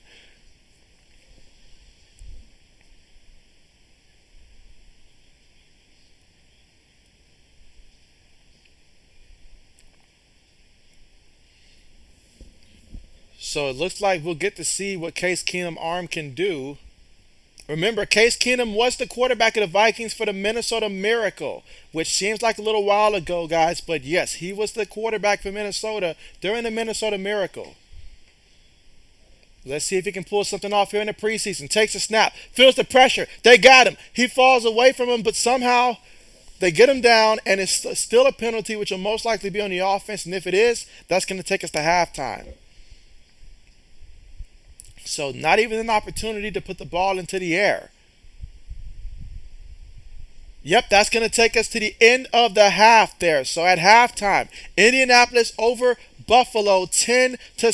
It's been a very, very defensive game out there. I mean, Buffalo touchdown came from their defense on a fumble return all the way for a touchdown. Indianapolis, they were able to finally capitalize, but man, both teams had some turnovers in this one, and it was a very, very, very defensive game in the first half. And just to recap, Indianapolis, Matt Ryan, he was 6 of 10 passing for 58 yards. No touchdowns, no interceptions, sacked 1 time. Nick Foles, 7 of 11, 72 yards passing, 1 touchdown, 1 interception, 1 fumble. As for Buffalo, Case Keenum, 11 of 18 in the first half, 0 touchdowns, 2 picks. He threw for 86 yards, though. 11 of 18 for 86 yards. But yeah, 2 picks on him, and he was sacked twice. For Indianapolis, on the ground as a team, 16 carries for 50 yards. Naheem Hines, 8 carries, 26 yards. And Philip Lindsay, 5 carries for 24 yards. Tyson Williams, he had 3 carries also, but he did not gain any yards. As for Buffalo, Zach Moss, 3 carries, 37 yards. James Cook, 3 carries, 5 yards. Duke Johnson, 3 carries, 6 yards. And Case Keenum scrambled 1 time for 3 yards in this one. So as a team, 10 carries for 51 yards. Now receiving-wise, for Buffalo, Khalil Shakur, that's right, the kid from Boise State, 3 catches for 46 yards. He's also been contributing on special teams as well. So he definitely has a role and an impact role on this Buffalo team for sure. Jake Cameron, he's got 2 catches for 20 yards. He also had that fumble earlier in the game after the reception. That was a big-time turnover at that time. And then you also got Zach Moss, 2 catches for 5 yards. James Cook, 1 catch for 5 yards here. As for the Indianapolis Colts, Naheem Hines, 2 catches, 13 yards. Kellen Granson, 2 catches, 29 yards. The rookie Alec Pierce, 2 catches, 27 yards. Michael Pittman Jr., 2 catches for 30 yards. Also, Philip Lindsay, he's got 2 catches for 9 yards as well. All right, let's see. So where am I? All right, so old man says, plus it will make Bill fans quiet because right now they're talking smack, and so you can expect to hear that all year long. That's gonna happen all year long, old man. That's gonna happen all year long. Best believe that. Let's see. Lewis says, can't wait for the show. Eli in the hall. Let's see. Braden says, don't remind me about that game, JB, and so. You say Diggs and Keenum are reunited though, and so that's true. And so let's see. Corey says, if Buffalo wins, I get 200 for my bet. Oh, so you got 200 if Buffalo wins. A lot of money on the line, guys. A lot of money on the line here for the preseason. I like the faith though. We're already in full NFL regular season form already here. Let's see. Old man says, Zappe so far outplayed Love and a quarterback who've been in the NFL 11 years. And so that is true. That is true. That is true. All right, so I'll go ahead and return back to the Eli Manning versus Phillip Rivers debate and why Eli Manning should not even be in the conversation for being a Hall of Famer. That's what I'll talk about for the most part throughout this halftime show. Let's see. 80 says, I'm so glad the Eagles aren't in the AFC. So many great teams. 80s, that does not sound like something you would say. You would say that your Eagles want the smoke and that you guys will take on the entire world and beat them week after week. And so, where's the confidence in the Eagles that they could do the same thing in the AFC if they were there? All right, let's see. All right, so back to what I was saying. I'll start from the very beginning. I mean, you look at the wins and losses. Eli Manning, 117 career wins, 117 career losses. Phillip Rivers, he has 134 career wins, 106 career losses. But yet, we like to focus on just 2 wins by Eli Manning and stuff like that, as opposed to the entire body of work, which is what the Hall of Fame is about. Speaking of entire body of work, well, 366 touchdown passes, 244 interceptions. Whereas Eli Manning, he's got 421 passing touchdowns. Last time I checked, that's way higher than 366. And he's only got 209 career interceptions, which is lower than 244. And so career completion percentage, Eli, 60.3%, barely in the 60% range. Meanwhile, Phillip Rivers at a solid 65% career completion percentage. We're talking career. That means the good and the bad. But yet his totality at 65% completion percentage. But you know what? Let's be more specific than that, because that's not enough. Let's be more specific then. Okay, so let's look at some of their worst seasons just throughout their entire career. All right, so for Eli Manning, I can start 2000 and let's start with 2005. All right, so his first full-time season as a starter, 24 touchdowns, 17 interceptions. You say, okay, it's his first year as a full-time starter, right? He's gonna get better. 2006, what does he do? Same thing, 24 touchdowns to 18 interceptions. The following year, 2007, 23 touchdowns and 20 interceptions. Okay, what about 2008? That's the year we all remember, right? 21 touchdowns, 10 interceptions. Okay, so he cut back on the interceptions, but my goodness, 21 touchdowns from a Hall of Fame quarterback in this day and age where we're pass heavy. I'm not going to dwell too much on that one, but let's fast forward to 2010. 31 touchdown passes and 25 interceptions. So already by 2010, the man's already reached at least 17 interceptions 4 times or more. Meanwhile, when Jameis Winston did it, we were ready to throw him out of the league and stuff like that for just doing it once or twice. But Eli Manning already had done it 4 times by now. But surely it can't get no worse than 25 interceptions for him, right? 2013. This season alone should eliminate Eli Manning from any Hall of Fame type of conversations. He went out there and threw 18 touchdown passes to 27 interceptions. 18 touchdown passes to 27 interceptions. But yet we're talking about this man's a Hall of Famer? A Hall of Famer? No, absolutely not. Absolutely not. That's the conversation there. His last year as a starter, six touchdowns, five interceptions. He got benched, and then the outcry was so bad they had to put him back in the starting lineup just because nobody wanted to see Geno Smith go out there and quarterback for the Giants. But I'm telling you, like this was awful. This was awful. He just had a couple lucky breaks. That's it. A couple lucky breaks. If this was a video game, we would call it a glitch. And so that's all I'm saying. That's all I'm saying. Meanwhile, Phillip Rivers. Let's see. What's some of Phillip Rivers' worst seasons? Phillip Rivers, his worst season was 2016. Let's see. 33 touchdowns, 21 interceptions. Okay, compared to Eli Manning's worst season, statistically speaking, from an interception perspective, I'll take that. 27 touchdowns in 2011 to 20 interceptions, still better than what Eli Manning was producing. And then you look at the best of the best. 34 touchdowns to 11 interceptions. How many times did Eli Manning have a season like that? 32 touchdowns to 11 interceptions. 29 touchdowns to 13 interceptions. And so clearly, Phillip Rivers was the better quarterback. But that's not going to matter because my man didn't get to the Super Bowl. And so because he wasn't a Trent Dilfer, because he wasn't a Brad Johnson, because he wasn't a Nick Foles just along for the ride at the right time, we're not going to go ahead and give him his due that he deserves over Eli Manning. I'm just saying, if you say that Phillip Rivers is not a Hall of Famer, then by fault, Eli Manning should not even be in the conversation for a Hall of Famer. That's what I'm saying. I'm sure Prime Time would agree with me on that one. So that's all I'm saying. All right, so let's see. Where did I go? Where's the comment section at? And so, all right, so Braden said this is going to be good. Old man says Jordan Davis is a beast against men. And so, yeah, I did. Hey, Jordan Davis, I'm telling you, he's making waves out there. He's making waves. And it's just the beginning. It's just the beginning. He's got speed with that size. Just the beginning. Carmichael says, my Steelers want all the smoke. 80 says, I don't have the confidence of an emergency quarterback. That is funny. That is funny. Confidence of an emergency quarterback.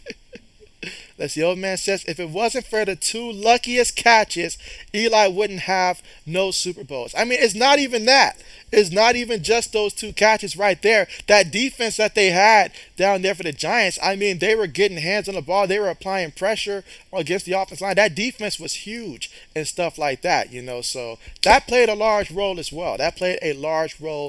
well. So football is a team sport. Let's see. 80 says, hey, how are you, old man? Let's see. Braden says Eli Manning has a 10-21 record against the Eagles. So how about that? You know, you talk about your rivals and stuff like that. How do he fare against his rivals? 10-21 against the Eagles. Heck, if I'm the Eagles, I was happy to play against Eli and stuff like that because he's going out there and he's losing. I mean, that's horrible. 10-21 for a Hall of Famer against your rivals? Come on, man. Come on. Old man says, same old same, trying to take this 150 from my uncle, just need the Colts to win. 80 says, thank you, Braden.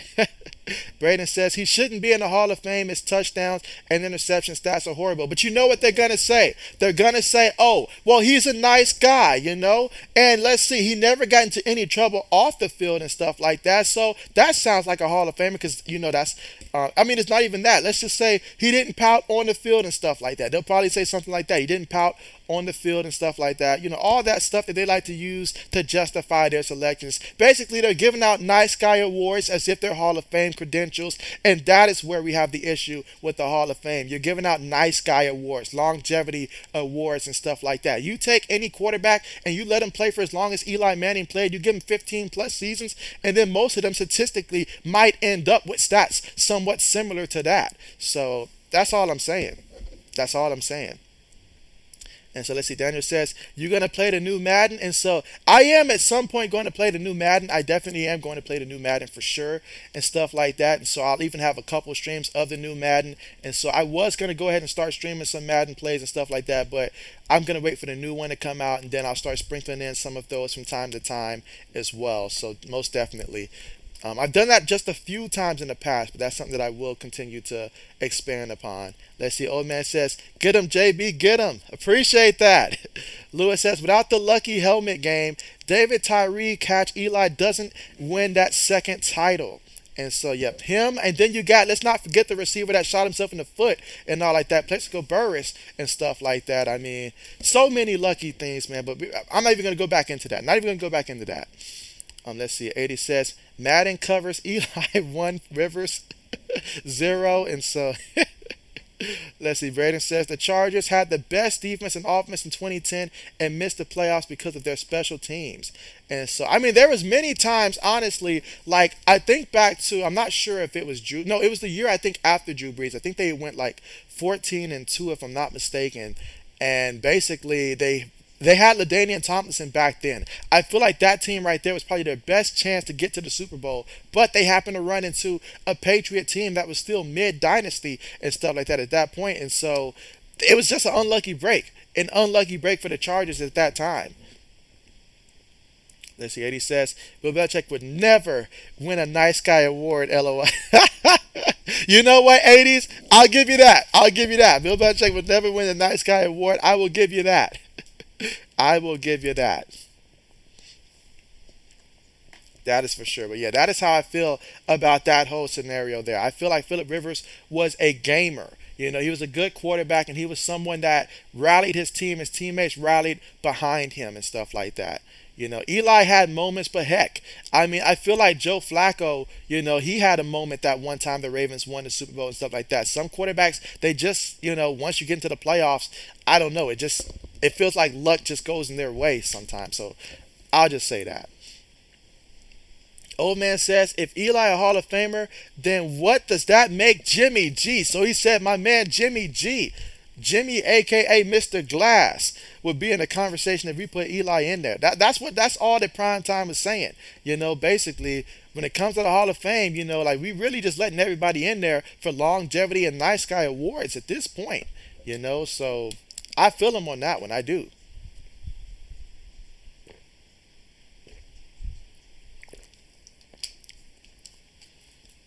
I mean, the reason why MVP awards are what they are is simply because not everybody gets them. The reason why we like the Heisman Trophy awards is because we don't just give it to everybody that we like out there. No, we give it to the player that's the most impactful and the best player that had the best season when it comes to college football and the Heisman Trophy Award. So that is why we like these awards. Hall of Fame should be of the same standard. It should be the golden standard. So if you're not a primetime, you're not a Jerry Rice, you're not a Randy Moss or a T.O. or something like that, you got no business in the Hall of Fame. You're an Eli Manning and you're in the Hall of Fame? Come on, man. I mean, if they're, you know, considering that and stuff like that, come on, man. Come on. If you put Eli in, I can go through a bunch of quarterbacks that you got to now start to consider at that point. You know, start considering guys like Donovan McNabb at this point if you put Eli Manning in there. Just saying. You know, like, I'm just saying. All right, let's see. Old man says, and don't forget, Giants defense was the reason they got those two Super Bowls. So absolutely, absolutely, 1,000% agree with that. 1,000% agree with that. That had more to do with Michael Strahan and stuff like that, and Justin Tucker, those guys, than it did Eli. 80 says, now JB is saying Joe Flacco deserves to be in the Hall of Fame. 80s, I did not say that. Those words did not come out of my mouth at all. At all. At all. Let's see. Lewis says, Eli goes to San Diego, he becomes worse than Ryan Leaf. And so that would be horrible. That would be horrible. Because I can't imagine Eli having an outburst like that. So that would be horrible to watch. All right, but it looks like we've returned back to the action. I just noticed that. All right, but here we go, guys. Early third quarter here. And so I believe Sam Ellinger is in there at quarterback right now. And they hand the ball off to the back, and that's going to be a first down for Indianapolis. And that was Williams on the carry. All right, let's see. So we got 1st and 10 here for Indianapolis. We're in the third quarter with 14 minutes to go in the third quarter. So right here in the early stages, Indianapolis up 10-7 right now. So Sam Ellinger, he was their, I believe he was their 7th round pick last season. 7th or 6th rounder, I can't remember. All right, but he throws the ball there, and that is completed to the receiver there, and that's going to move the chains there. Pickup of 11 yards on the play. Completion to Woods there, across the middle, taking it to Indianapolis 46-yard line. All right, let's see. Carmichael says, Big Ben is still the best quarterback in the 2004 NFL draft class. And so I'll agree with that. I'll agree with that.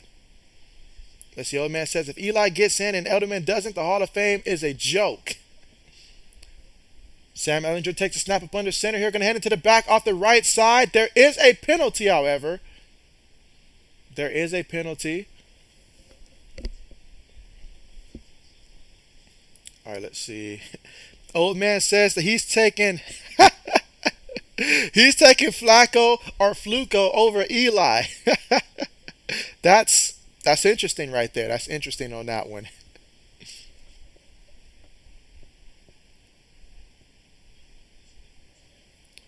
All right, so that's a penalty that's on Buffalo on the play, so an automatic first down.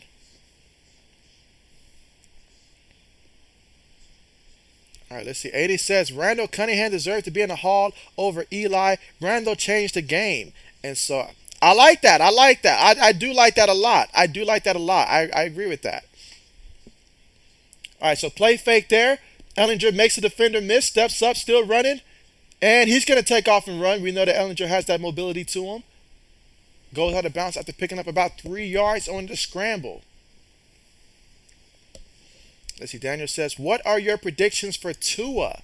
And so that's a good question. I projected Tua from this upcoming season. I got him starting maybe about 10 games. I think he will miss some games due to injuries just because of his smaller frame and his injury history. So I'm anticipating about 10 games from him. I think that Tua's gonna do like probably be like if I had to rank him amongst quarterbacks, probably about 22nd.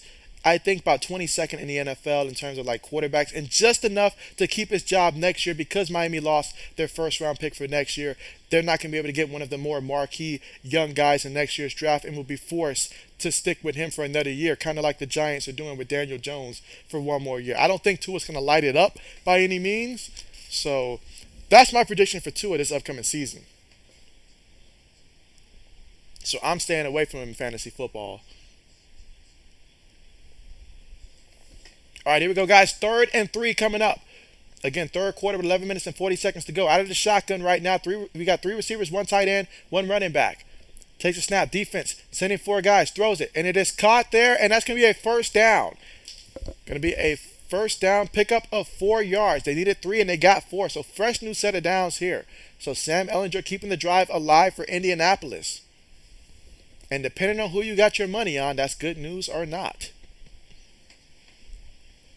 Let's see. Lewis says that was a quick halftime show. Well, what can I say? The people down there in New York, they wasn't happy with that statement being about Eli Manning. So they said, let's just go ahead and get back to the action so you can stop talking about Eli Manning.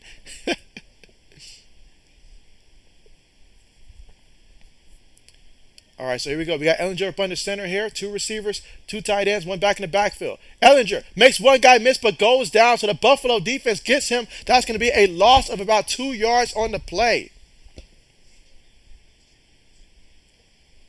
Let's see. But yeah, it did go by quick. It did go by quick. As the old man says, at least Fluco will speak the truth and say the defense won that Super Bowl and the reason they went. And so that is true. That is true. That is true. They had that one receiver also. I forget his name, like Torrey something, I think. But he played a big role in that deep passing ball as well. Because at that time, Joe Flacco started hitting those deep passes at the right time. Meanwhile, Bills send pressure. Indianapolis gets the ball out quick to the running back, who gets a couple before being knocked out of bounds, and that is Jackson with the reception. Picks up 3 yards on the play.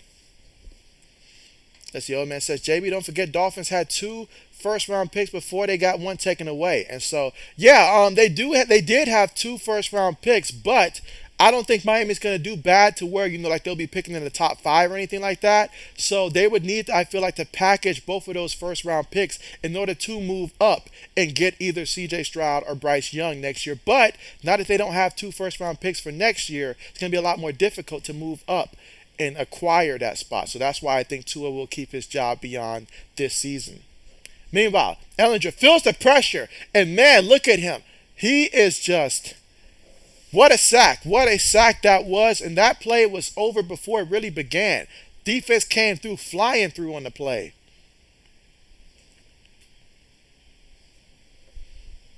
That's the old man says, JB, don't forget. Okay, I already read that one.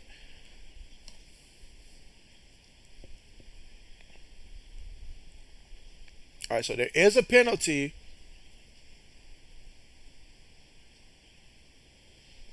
Let's see. Eddie says the Hall of Fame introduction brings in money. So do you think they're letting people in that don't deserve it?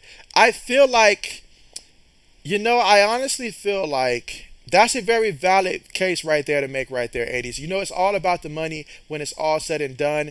This is just a show to bring in more revenue. So that very well could play a huge part of it, right there.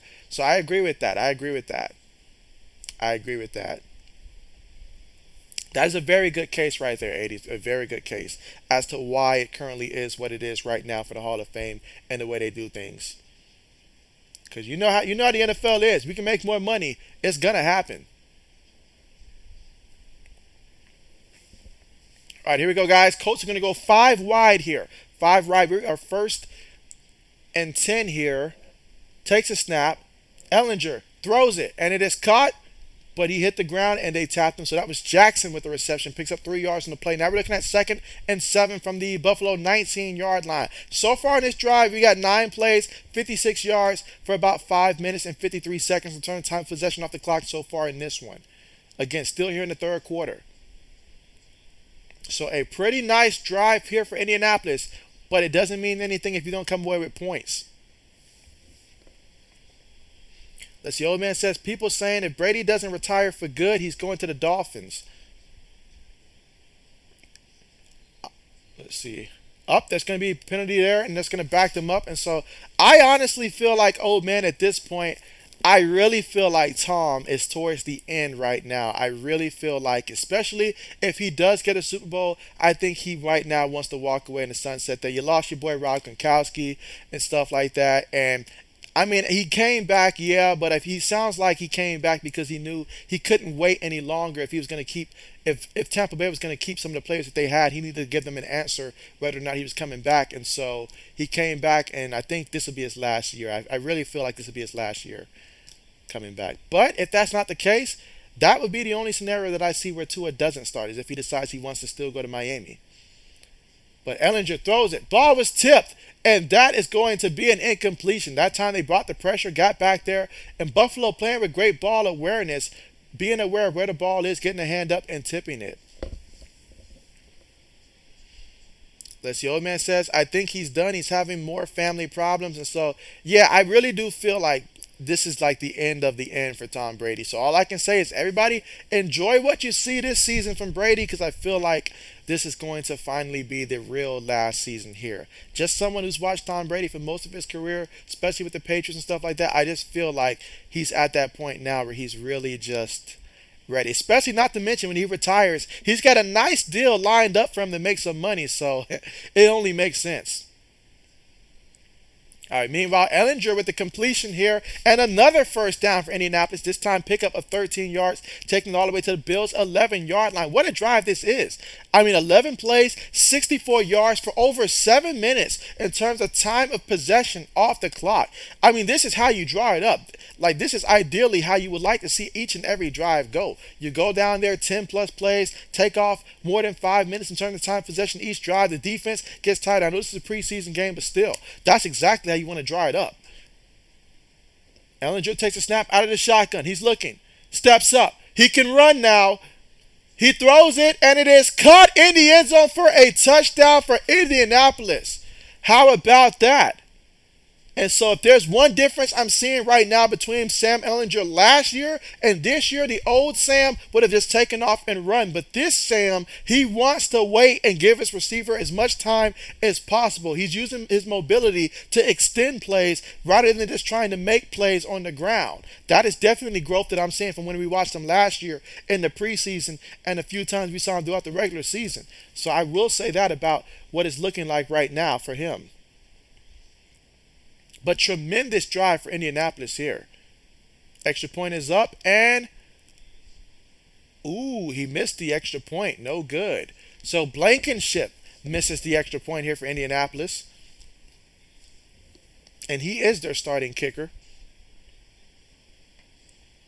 All right, let's see.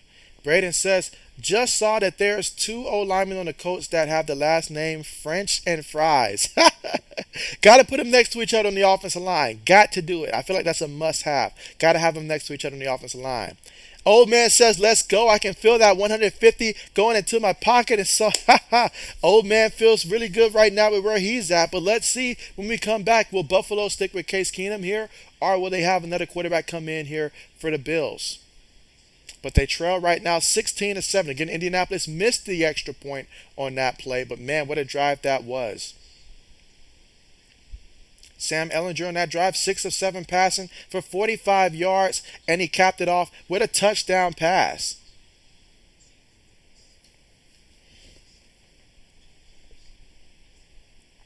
And again, just another reminder to press the like button if you haven't pressed the like button already. And also make sure you guys are subscribed to the channel if you're not subscribed already.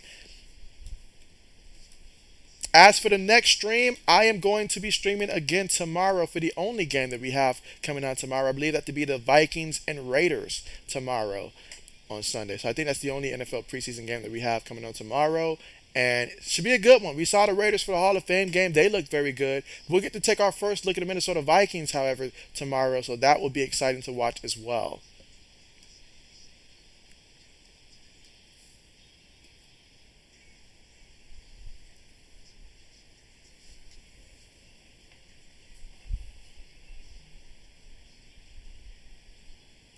But again, we are currently right now at the commercial.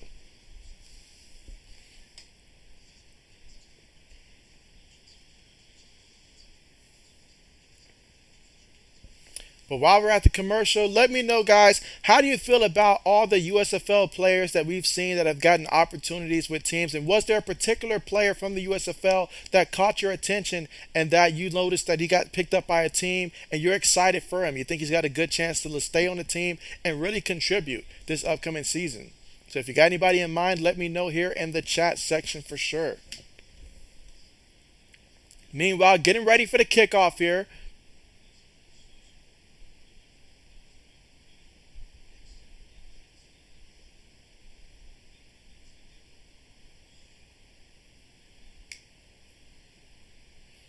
All right, so kickoff is on the way. All right, so Bills here on the return at about the 15, 20, 25, still on his feet, gets pushed out of bounds at about the 35-yard line. How about that?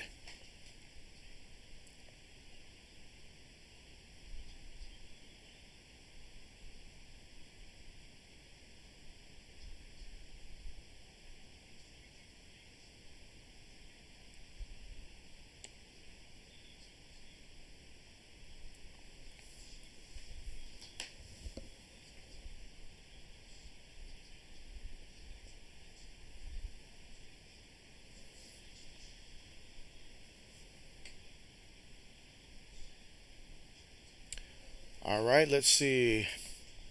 Brandon says, I hope Devontae plays tomorrow so he can sauce up the Vikings corners just like he did with the Packers. Right? And let's see, old man says, I wouldn't want to Bill Belichick right now. He's going to have a hard time cutting down the main roster. Okay, you wouldn't want to be Bill Belichick right now. Yeah, he's got his work cut out for him, but you know Bill, he's never afraid to make those cuts, that's for sure. Meanwhile, they hand the ball to the back there. That's still Duke Johnson in the backfield, and he is going to get back to the line of scrimmage. And this is Matt Barkley right now in at quarterback for the Buffalo Bills. 11 career touchdown passes and 19 career interceptions. Let's see, old man says, Jeremiah Farms, dude's a beast, and if given the shot, I think he can help out with this run defense. Meanwhile, Barkley takes a snap out of the shotgun. He's going to go deep. And it is caught by none other than Shakir. I mean, I'm already convinced this kid's going to be a huge part of this team, even in the regular season and stuff like that. I mean, he's going to have a role there. Obviously, they don't have Emmanuel Sanders no more or Cole Beasley. But, hey, with guys like this on the roster, you're going to be just fine, especially when Josh Allen's in there at quarterback.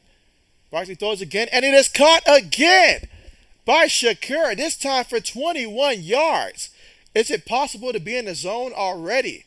I mean, wow. He's got 5 catches for 92 yards right now. And he's been targeted just 5 times. So that means every time you throw the ball near him, he's catching it. And he's got you 92 yards, averaging 18.4 yards a catch out there so far.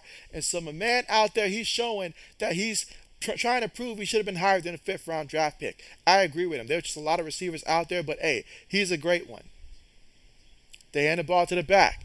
Johnson still rumbling. And he's tripped up. Picks up a yard on the play. We got 2nd and 9 coming up here at the Indianapolis 43-yard line. But I'm liking a lot of what I'm seeing from Shakur right now for Buffalo.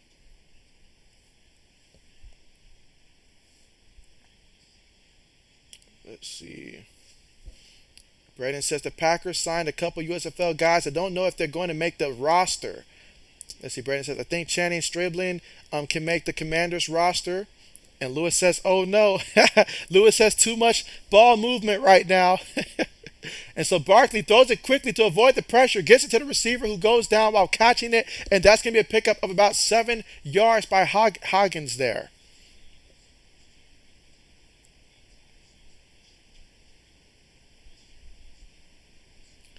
All right, so we got 3rd and 2 coming up. Again, we're here in the 3rd quarter with 4 minutes and 34 seconds to go. Indianapolis up right now 16-7. Can Buffalo get a first down and keep this drive going? They have been 0 for 5 on 3rd down so far today. Barkley has it, throws it, right side, and it is caught. That's going to be a first down for the Bills. That's Hawkins again that he got 4 yards on the completion with.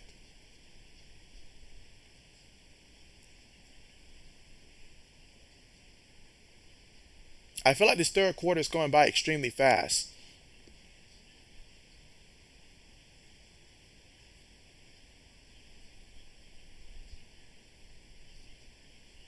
All right, here we go. This time Barkley's going to be up under center. One back in the backfield, 2 tight ends, 2 receivers.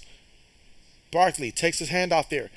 Takes the snap, gives it off to the back here. Johnson picks up about 2 yards on the carry. Now we got 2nd and 8 coming up here at the Indianapolis 30-yard line. So far on this drive, 7 plays, 60 yards, about 3 minutes and 30 seconds to turn the time possession off the clock. So this right after Indianapolis took off about a good 7 minutes in terms of time possession. You have Buffalo with 3 minutes and 30 seconds off the clock already on this drive. And if they keep doing what they're doing, we'd have yet another long drive here. So the 3rd quarter, the quarter of long drives. 3 minutes and 12 seconds to go in the 3rd quarter. Barkley in the shotgun. 3 receivers, 1 tight end, 1 running back. 5 seconds here on the play clock. Got to get the snap off. He does. Indianapolis sending pressure. Barkley throws it. Little too high, incomplete. Incomplete.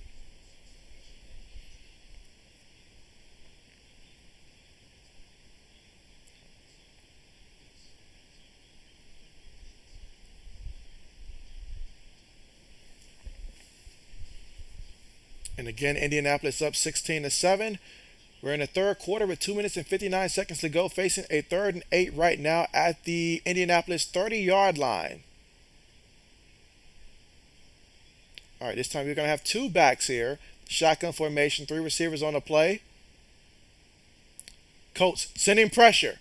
Barkley going deep, and miscommunication on that one. Definitely miscommunication on that play. So now we got 4th down coming up here. 4th down coming up here. And we're at Indianapolis 30-yard line.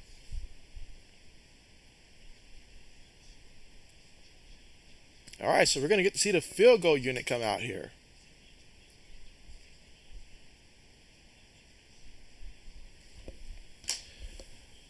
All right, so let's see if this kicker here will nail it. All right, so this is Bass. So this is their regular kicker here. Kick is up. 48-yard field goal attempt right down the middle. You don't get the kick down there in Buffalo if you can't make it from that range. Best believe that. So the score right now, Indianapolis 16, Buffalo 10. So a 1-possession game now in the 3rd quarter. And so Mike, what's good? What's good with you? How's it going? How are you feeling about your Buffalo Bills right now? And you say, hopping in quick for thumbs up. Appreciate that, Mike. Appreciate it. And you say, go Bills, JB. And so I hear you. I hear you. You know, Pop Brown is going for the Colts right now, but certainly there's a lot of money at stake in this game here. A lot of people have invested some money either way, for some for the Colts, some for the Bills. So, but absolutely. Yeah, but I hope everything is going great with you, Mike. Glad to have you on. And again, right now we're currently at the commercial.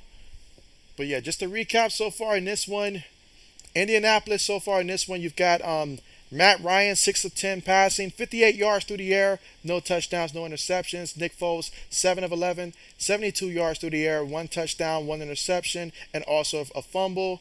Sam Ellinger looked very sharp out there for Indianapolis last time out there, 6 of 7 passing for 45 yards and a touchdown. Also had 2 carries for a yard.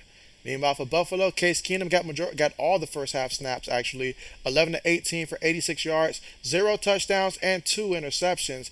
And Matt Barkley right now, 4 of 6 passing for 57 yards, no touchdowns, no interceptions.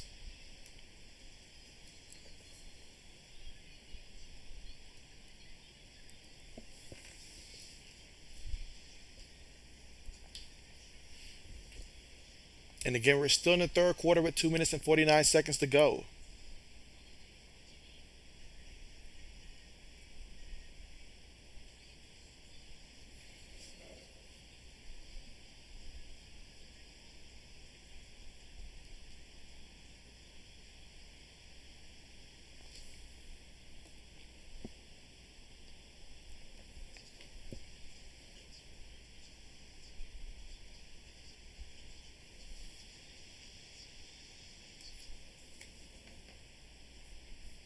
All right, so returning back to the action here.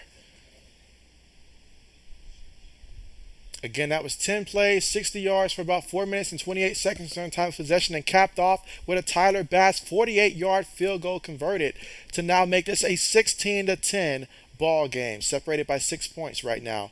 Bills will kick things off, and Indianapolis will get the football here in the third quarter with 2 minutes and 49 seconds remaining. Kickoff on the way. We will get a return by Indianapolis. He's at the 15. Tried to hurdle somebody there, but brought down at the 20.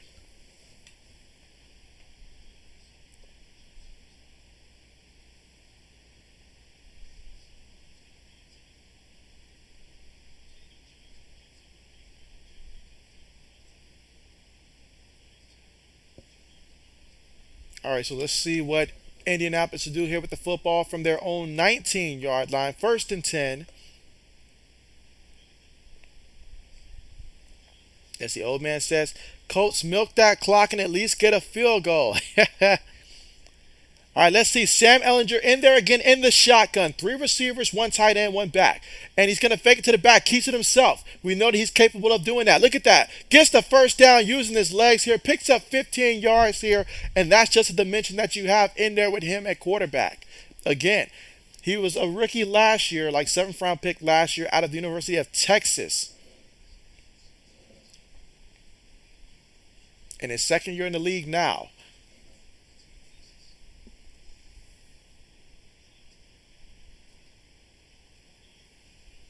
All right, so we've got Ellinger up under center here. 2 receivers, 2 tight ends, 1 back in the backfield. Ellinger takes a snap here. Play fake. And oh, the guy came off the edge there. He got away from him, but he won't get away from the second guy here for the sack. And so that time, the moment that he got away from that play fake there, he was already being rushed. Managed to get away from one, but the second guy brought him down.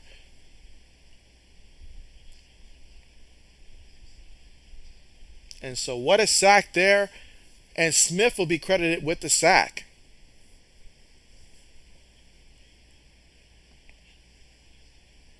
And again, 1 minute and 30 seconds left to go here in the third. But now we're looking at 2nd and 23. That's a big-time sack. Puts them behind the chains here. Let's see what Ellinger and company can do here for Indianapolis. Out of the shotgun. 3 receivers, 1 tight end, 1 back. Ellinger takes a snap here. Looking to pass. Throws it. Caught by the receiver. He's at the 30. 35. Lowers his shoulder. Takes it all the way to about the 39-yard line of Indianapolis. He was looking for that contact, and he got it. So we got third down coming up, but because of that big time pickup of 18 yards, now we're looking at 3rd and 5. So third and manageable right now for Indianapolis from their own 39-yard line. Again, 50 seconds to go here in the third quarter. Indianapolis leading this one 16-10. They're going to line up in the shotgun again. 3 receivers, 1 tight end, 1 running back. Buffalo showing pressure. They send 4. They have a spy. He gets past the spy and then some, takes it all the way to about the 48-yard line here of Indianapolis, but that's going to be a first down. They did have a quarterback spy on the play, but Sam Ehlinger, he's just that elusive. He was able to avoid him and still pick up the first down anyways. I honestly feel like in a situation like that, they'd have been better off sending that 5th guy on the blitz anyways to try to get to him. But that's going to take us to the end of the third quarter there as the clock's going to run out. And our score right now, Indianapolis 16, Buffalo 10. So 1 quarter remaining right now.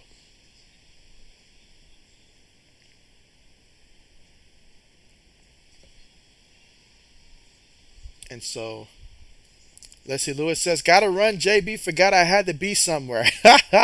Lewis was so happy to see a Chicago Bears win, he forgot he had to make a run today. And so, but appreciate you for coming through, Lewis, once again. I'll be back on tomorrow if you do have some time, for sure. But definitely appreciate you for coming through, and take care.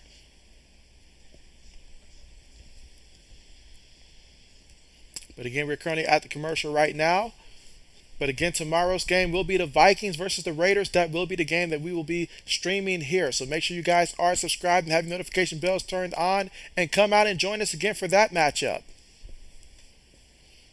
Let's see. Lewis says, hope my underscore comes through. And so, hey, you're looking in pretty good shape right now. I mean, if these teams would just take longer on their, time of possession and stuff, you should be all right. I like your odds on this one, but we'll see. We will see.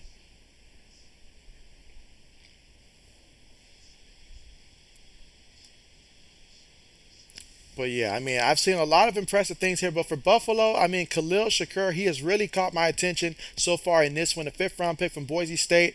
I mean, he's 5 catches, 92 yards, was only targeted 5 times. So he's out there making plays with all the opportunities. Not to mention, he's contributing out there in special teams. Whether we're talking punt return, whether we're talking kickoff return, he's contributed. And speaking of contributing, James Cook, he also contributed on special teams as well.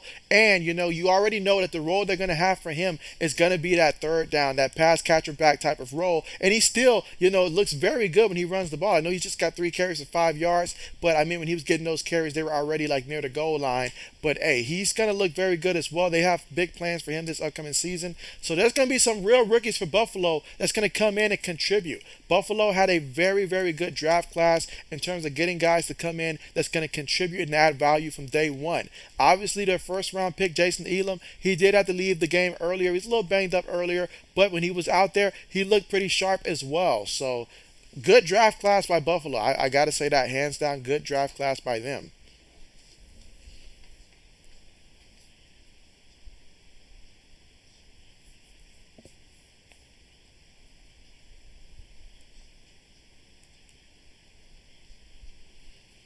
All right, so the 4th quarter about to get on the way.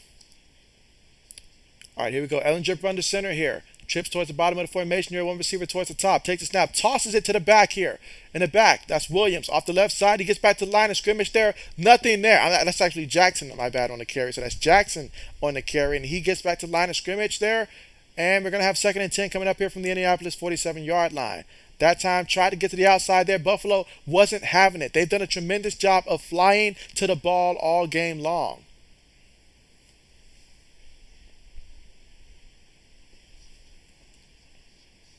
All right, here we go. 2nd and 10. Here in the 4th quarter with 14 minutes and 25 seconds to go in the 4th. Out of the shotgun here. 3 receivers, 1 tight end, 1 back. Defense showing pressure. Will they send it, and where will they send it from? Up some early movement there. Some early movement there. That's a penalty. That's going to back them up 5 yards.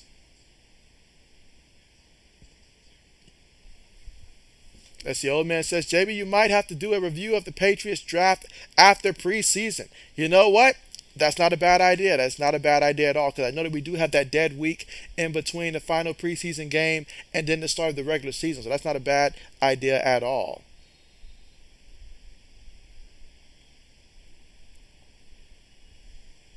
All right, so after the penalty, we're looking at 2nd and 15 here for Indianapolis. Up by 6 right now, 16-10.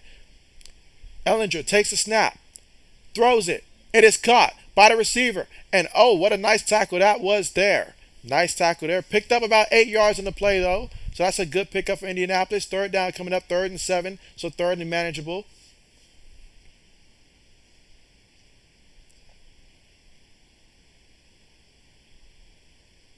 But I do like Sam Ellinger's like pocket presence a lot better this year than I did last year. I feel like last year he gave up on plays too early and was looking to run or make the play himself. This year he's taking what the defense has given him so far in this preseason. Ellinger takes a snap here, feels the pressure, steps up, but he is sacked. He is sacked. I mean, Buffalo, when they decide to come after you, they come in after you with some speed. That is what I'm noticing, is that they got some real speed on that defense. And they're getting back there. They're not playing around.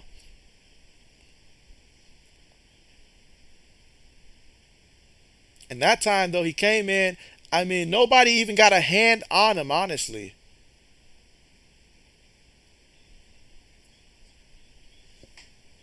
So now we got 4th down coming up.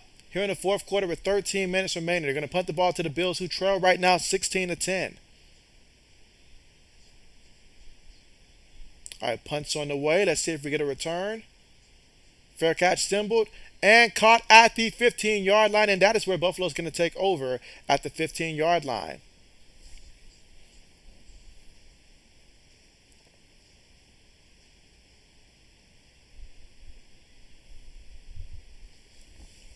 Let's see, Carmichael says you're going to watch the Steelers game, and so oh yeah, most definitely, most definitely. I got to be able to see, because I want to see how Kenny Pickett's going to do as well. Mitchell Trubisky, how he looks with the first team unit and stuff like that. So I'll continue to monitor that. I know Mason Rudolph, he'll be getting some snaps as well, but I expect that once we get closer to like that 2nd and 3rd game, he'll probably get less snaps there, so we can really see the top 2 candidates in that scenario. But we'll see how that plays out, though. And plus the Seahawks as well. I want to see the whole quarterback competition they got going on as well. So a lot of stuff riding on that game in terms of just who's going to be starting and the whole depth chart positioning.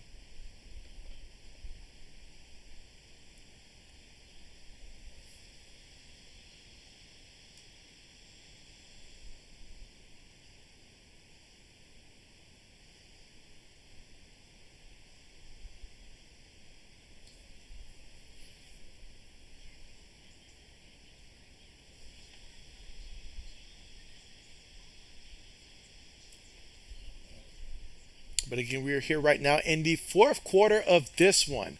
So let us see if Buffalo can score here and take the lead, or will Indianapolis continue to play? Because it's been a very defensive game early on, but I do like what I saw in the 3rd quarter offensively from both teams, especially what Indianapolis did on their long drive of 7 minutes with the ball. I mean, they just looked fantastic on that last drive there with Sam Ellinger in there at quarterback.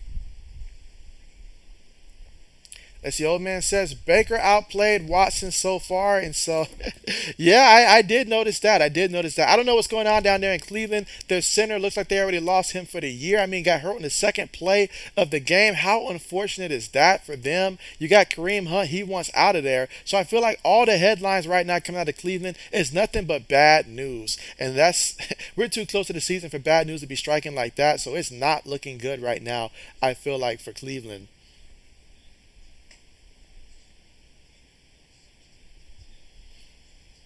Let's see. Carmichael says, I hope Geno Smith wins the quarterback job. And so I'd like to see Geno win it as well. I would, if I had to pick between the two. All right, here we go. So now we got the quarterback up under center here. Matt Barkley takes the snap, and he's going to hand it to the back. Off the left side, following his blockers, and there's just no room right there. So the Colts do a good job of getting after the ball carrier on that one, and 2nd down coming up. That was Blackshear with the carry. No gain on the play.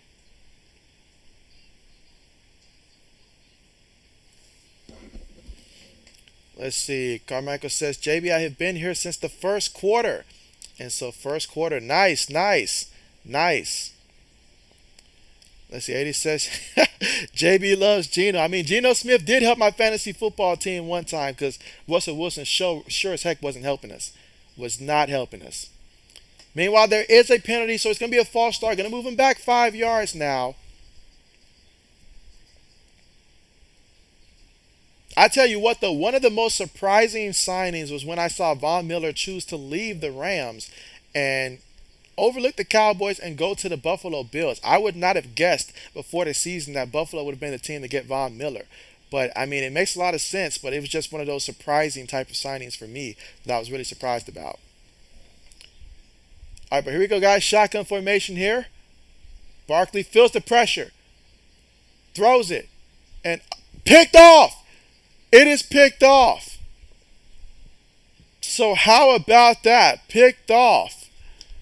Wow, he tried to throw it to the back that time, and it happened to bounce right into the hands of the defender. That's what I say when I mean being at the right place at the right time. As long as you're going out there and you're doing your job, your assignment, and you get an opportunity, the ball's in the air, you got to be able to capitalize on it, and they did a good job to capitalize on that. But we've seen this before. We have certainly seen this before. Can they capitalize off of this opportunity is going to be the question, because in the first quarter, we saw a lot of that, and then they would come back and turn the ball right back over. So we'll see what they do with the ball here. All right, let's see. Old man says, what's funny, sad is Browns cut Treader now. They might have to crawl back to him if he doesn't decide to go to the Bucks. And so, yeah, I feel like when it comes to, the Bucks situation, it might be a situation more about the money. But you're right.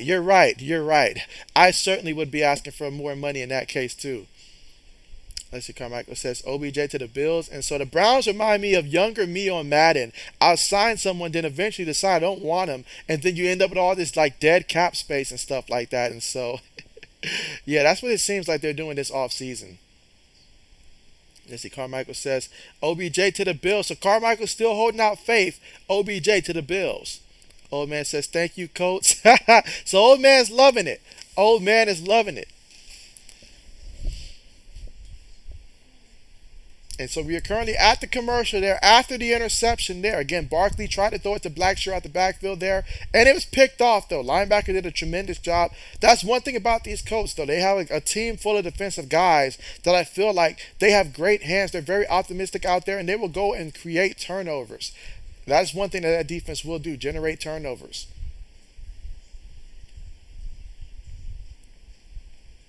And again, we got less than 12 minutes to go here in the fourth quarter. They're up by 6, though. They did miss that extra point earlier, so we'll see if that does end up costing them later on.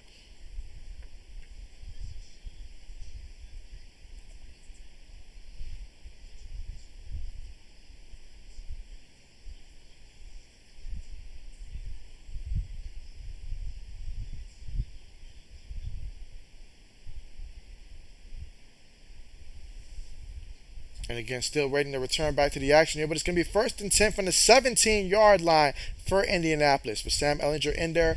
And so far for Sam Ehlinger in this game, he has, you look at his numbers, he is 8 of 9 passing for 71 yards and 1 touchdown. So pretty good. I like the poise I'm seeing from Sam Ehlinger this year. And so here we go. From the 17, up under center, takes a snap, play action, throws it, and it's caught by the tight end. And he's going to take it all the way for a touchdown. So that's touchdown Indianapolis. But wait a minute. There is a penalty on the play. So let's hold everything.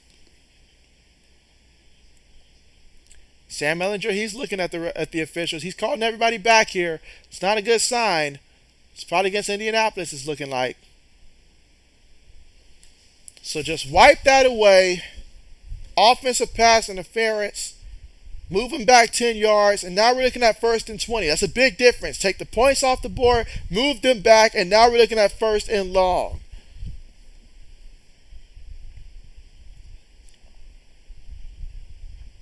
So still here in the fourth quarter with 11 minutes and 50 seconds to go. Indianapolis up 16-10.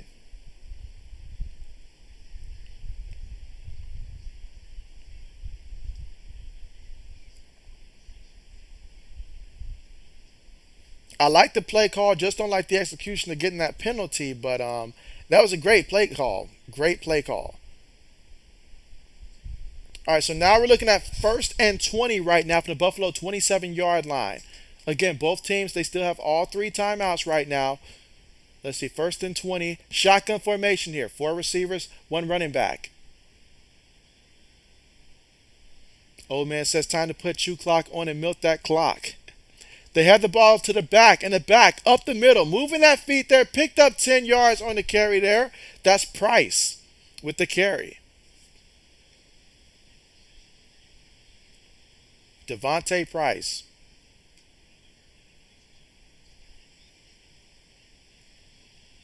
And so Devontae Price, the rookie out of Florida International, at 6'1", 210 pounds. All right, here we go. Shotgun formation here. Takes a snap.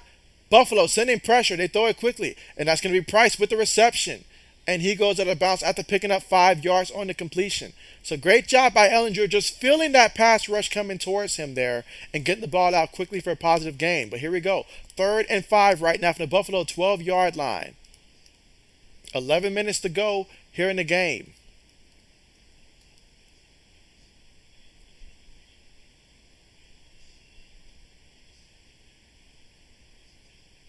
This could be a big stop right here for Buffalo, potentially if they can get a stop here. Or for Indianapolis, if they can get a touchdown, I feel like that would be even bigger for them. But here we go, shotgun. Ellinger gets the snap, feels the pressure, steps up, on the move, throws it into the end zone, has a man, and that's a touchdown. That is a touchdown. So how about that? The touchdown that got taken away from Indianapolis. They were facing 1st and 20, and they still found a way to get into the end zone and to score a touchdown. If you happen to be a Colts fan right now or rooting for the Colts, now's a good time for you to put into the comment section that you are for the Colts right now. Your team's up. You got nothing to lose, right?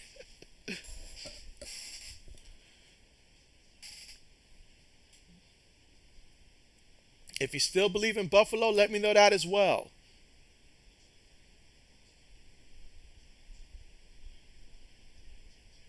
All right, so yeah, I don't blame him going for the 2 here, try to make it a 2-touchdown game.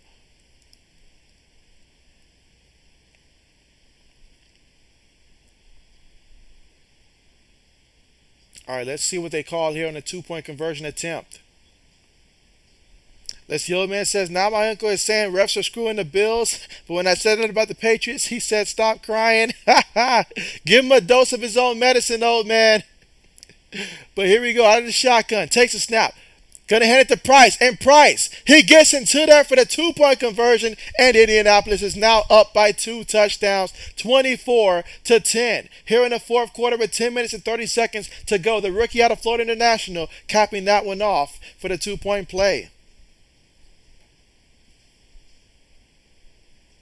And you look at the makeup of this team in Indianapolis. One thing I will highlight, we look at the running back room. We already know with Jonathan Taylor back there, extremely gifted running back there. Then you got Nakeem Hines as well. He's very talented also. But you look at that tight end room.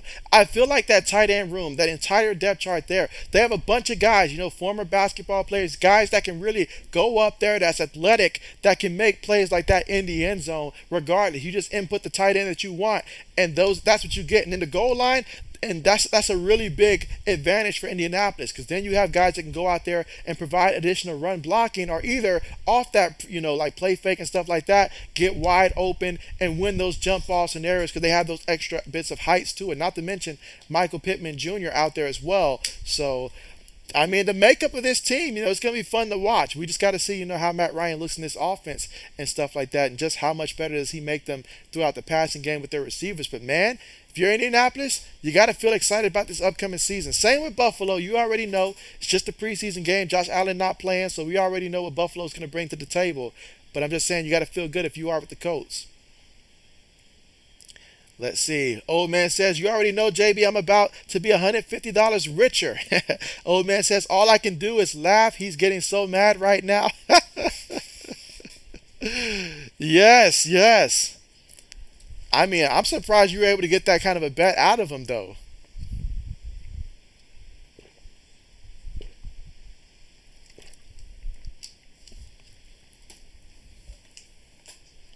And again, right now we're currently at the commercial here. Buffalo just capped it off in a touchdown and got the 2-point conversion here. And so, I'm sorry, not Buffalo. Indianapolis did that. So now we'll see if Buffalo can try to score a touchdown here. But we got 10 minutes and 30 seconds remaining in this one. So if you're Buffalo, you want this next drive to lead to some points. And you got to protect the ball. You have got to protect the ball here. Cannot continuously have these turnovers. Buffalo as a team has a total of 3 interceptions and, 3 interceptions so far in this one. Barkley, that was his first previously, but you got to protect the ball. Case Keenum, he threw 2 earlier as well.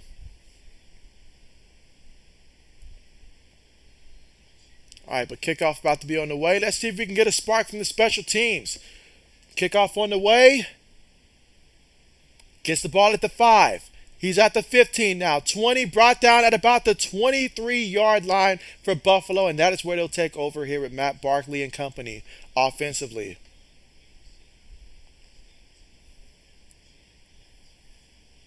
I mean, looking at Buffalo's schedule, those first 9 weeks, I mean, up until you get to week 9, every game is going to be a real big challenge. Although Buffalo, I expect them to win most, if not all of those, but still, I mean, it's going to be one heck of a challenge for Buffalo this upcoming season. All right, but here we go. Barkley up under center. 3 receivers, 1 tight end, 1 back in the backfield. Barkley, play fake, looking, throws it to the back. It's caught. He gets the first down and then some. Past midfield, still on his feet, knocked out of bounds at about the Indianapolis 45-yard line, and what a play by Blackshear. That's how you get your name recognized by the coaches there. That's 32 yards there on that pass completion. Carmichael says, JB, I have to leave. Bye. Appreciate you for coming through, Carmichael. Take care and see you next time. But appreciate you again for coming through. All right, 9 minutes and 55 seconds to go here in the fourth quarter. Out of the shotgun. Barkley takes it. Colts sending 4. Throws it again to Blackshear out the backfield. Makes one guy miss. That was nasty. Goes out of bounds at the 29-yard line. That was a nice move he did right there. That was pretty impressive. So Blackshear putting on a display in that pass-catching play right here. Trying to secure a roster spot somehow, some way. Or at least live to see another week.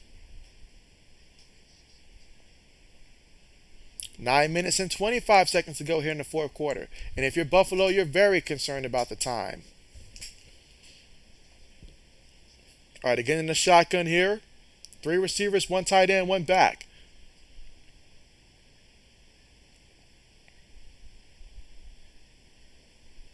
Barkley takes a snap. Feels the pressure. Goes deep. Throws it up there, and oh, what a catch! What a catch. I originally thought that he overthrew him, but what a spectacular catch there by Hawkins on the play. They may review this one, but that was one heck of a play there for Buffalo. I mean, he put the ball out there, the receiver went and got it. But let's see the replay and see if it was indeed a catch. All right, so from the first angle, that looks like a catch to me.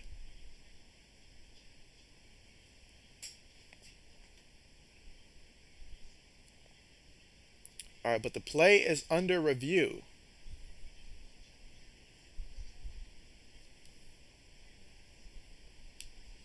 All right, so yeah, Frank Wright threw this challenge out there. Just wants to take a look at it, I'm pretty sure, and make sure that they get a look at it.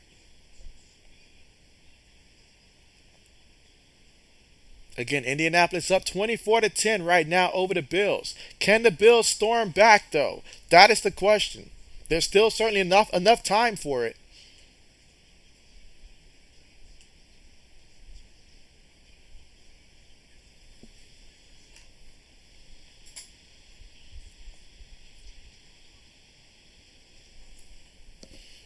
Let's see. Old man says from what he's seen, it's a catch. Yeah, from what I've seen as well, that angle, he certainly had 2 feet down, I believe. And it looked like he had secure possession of the ball as well. Great concentration. That looks like a catch to me. I think Frank Wright just threw it, quite frankly, because he had all 3 timeouts, had all challenges, quite frankly. And it's a good chance for him to, call a timeout for his defense to discuss what to call at the goal line with the hopes that maybe they find something on the replay to overturn it. But I don't think he even expects this to be overturned. 80 says, a challenge flag at a preseason game? 80 says, what are we doing? He says, what are we doing? It's the preseason. And so I believe I saw someone else. I can't remember who. I feel like there was another team that did throw a challenge as well in the preseason game that I seen.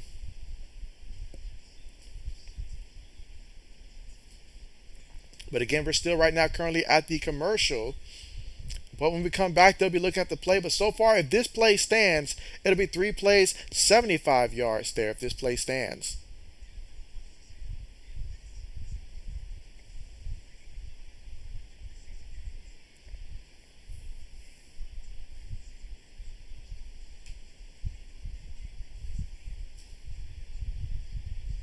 Yeah, but so far in this one, Sam Ellinger, 10 of 11 passing for 88 yards and 2 touchdowns. Then you look at Matt Barkley. He is 7 of 10 passing for 132 yards and 1 interception so far in this one. All right, so back to the replay that they're showing here. Looks like he had full control all the way through. I mean, you got the knee down, elbow, and the other one. So he's definitely inbounds. I don't see the ball move. That looks like a clean-cut catch to me. All right, let's see. Braden says 49ers threw last night against the Packers. And so, okay, bet. And then you say, old man says, didn't the Giants challenge a play? I know Bill Belichick didn't call a timeout with 1 minute left. Yeah, I saw that. But it looks like the play stands. Guy goes in motion. Hands it to the back, and the back. Is he in there? I feel like that's enough to break the plane of the end zone, just depending on where they mark him down at. But I thought it was enough. But it looks like he's going to be short. Let me see the replay. All right, so on that angle, with the ball being on his left side, okay, that one looks short to me. On that angle, it's short. So, okay, they got it right on that one.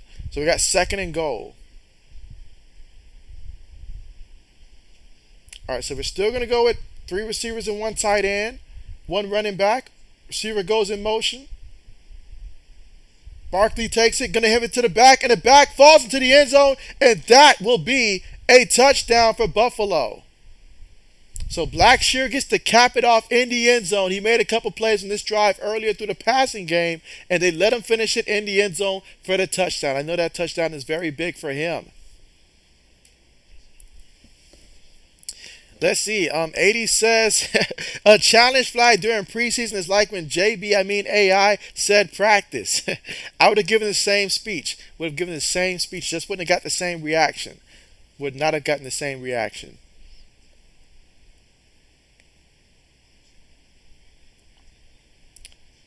All right, so Buffalo wants to go for 2 right now, the 2-point attempt. Here in the 4th quarter with 8 minutes and 10 seconds to go, they want to go for 2. Barkley takes a snap, looking, gonna throw it up there, throws it high, and it's picked off. It is picked off. What a nice interception, one-handed like that. Wow. So they were unable to get the 2-point conversion on that play. And the score right now, Indianapolis 24, Buffalo 16.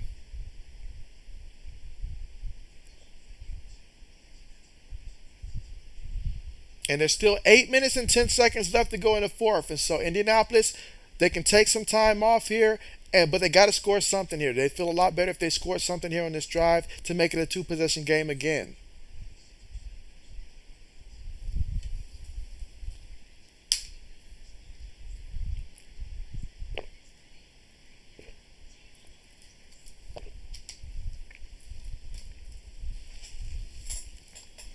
Let's see. Braden says the coaches are just warming up their arms for regular season.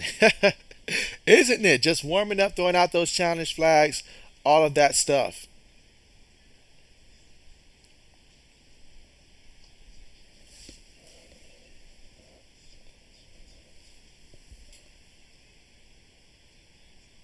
But again, still right now at the commercial.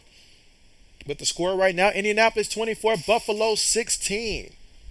So as a team, On the ground, Indianapolis 25 carries for 98 yards so far in this one on the ground. Buffalo 16 carries for 57 yards so far on the ground for this one. Now through the air, collectively for Indianapolis, you had Nick Foles 7 of 11 passing for 72 yards, one touchdown, one interception. You had Sam Ellinger right now 10 of 11 for 88 yards, two touchdowns, one interception. And you've got Matt Ryan when he got to play earlier, got the start 6 of 10 for 58 yards through the air. As for Buffalo, Case Keenum 11 of 18 passing for 86 yards, zero touchdowns, two interceptions. Matt Barkley right now 7 of 10 passing for 132 yards, zero touchdowns, and one interception. Let's see. 80 says, JB, have you ever considered being an NFL ref? I have never considered being an NFL referee. That is the one thing I have not considered. I'd rather be on the sideline helping out with the plays than to be the one reffing the game. You can't win sometimes regardless of what you call. So, no, that's a lot of stress on those officials. I will say that. Let's see. Old man says, they're trying to get the refs ready, but they will still call BS calls and sometimes not a call at all. That's what it means to be a referee, right?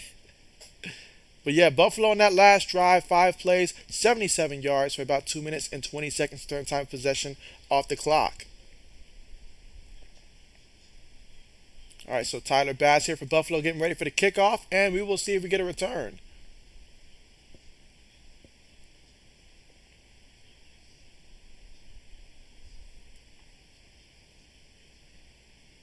All right, we will get a return. He's at the 5, 10, 15. And gets brought down at the 15-yard line. So not a wise decision to bring that kick out.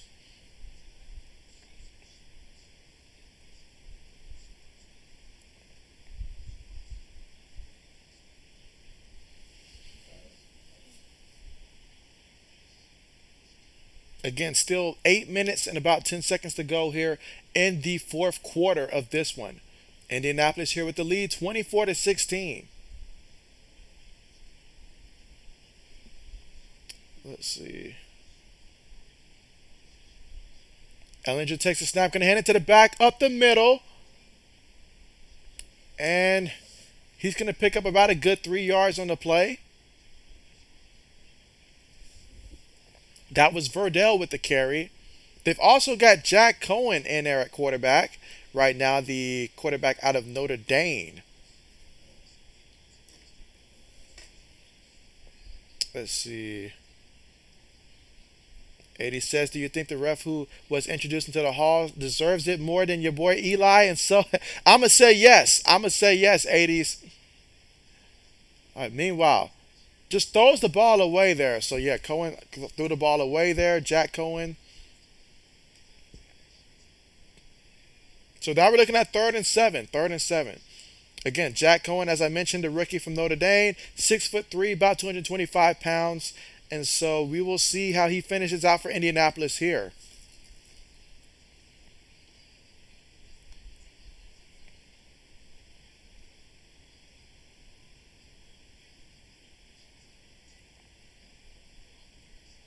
All right, here we go. Shotgun formation here. 3 receivers, 1 tight end. Takes a snap. Feels the pressure. Throws it. Caught by the receiver. However, he will not get any yards on the play, so no gain. 4th down coming up. Only positive from that play is that the clock will continue to run if you're Indianapolis.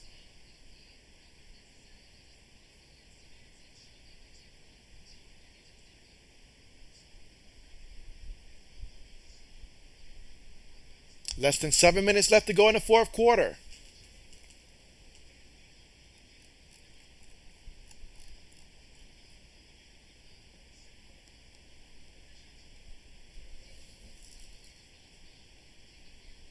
All right, punts on the way here for Indianapolis.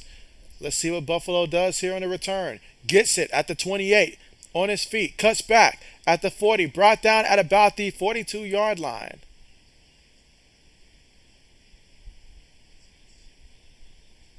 So we got 6 minutes and 33 seconds left to go, guys. One possession game. The Bills trailing 24-16. So if they do score a touchdown, we'll have to go for 2 to try to tie it up because they went for 2 last time.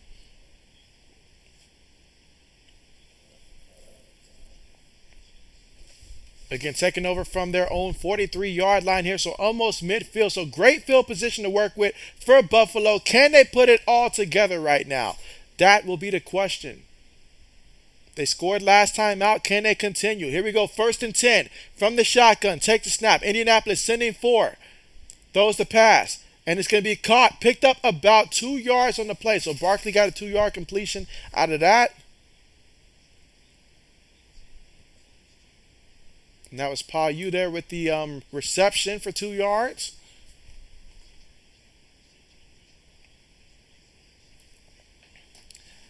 All right, let's see. 80 says, oh man, let's get JB into the YouTube Hall of Fame. I've got much work to do to be deserving of that now. Much work to do. But appreciate it. But here we go. 2nd and 8 right now. Out of the shotgun. Takes a snap. Going to hand it to the back. And they get a hand on him, but bring him down after he picked up about a good 3 yards on the play. So now we're going to be looking at 3rd and 5 right now. 3rd and 5. 5 minutes and 40 seconds left to go in the 4th quarter. Indianapolis is up 24-16. Can the Bills convert and keep this drive alive? Both teams, let's see, have all their timeouts. Well, that's actually wrong on the TV because Indianapolis lost their challenge, so they should have 2 timeouts remaining. All right, but here we go. Out of the shotgun.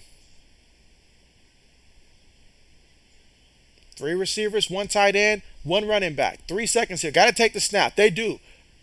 Gonna go deep again, and put it up there. Nice. Nice. Matt Barkley with the deep ball on the last couple things have been really nice. That time he got it to Morris with the reception on that play. Big time pickup. But there is a penalty.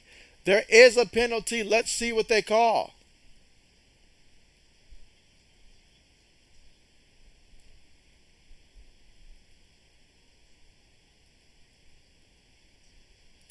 Face mask also on the defense there. So tack it on. Tack it on. So now we're looking at 1st and 10 at the Indianapolis 11-yard line.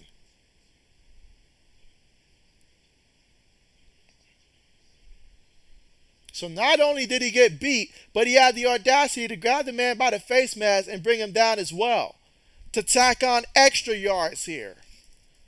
So now at the 11-yard line here for Buffalo, can they get into the end zone? Or can Indianapolis defense come up big here?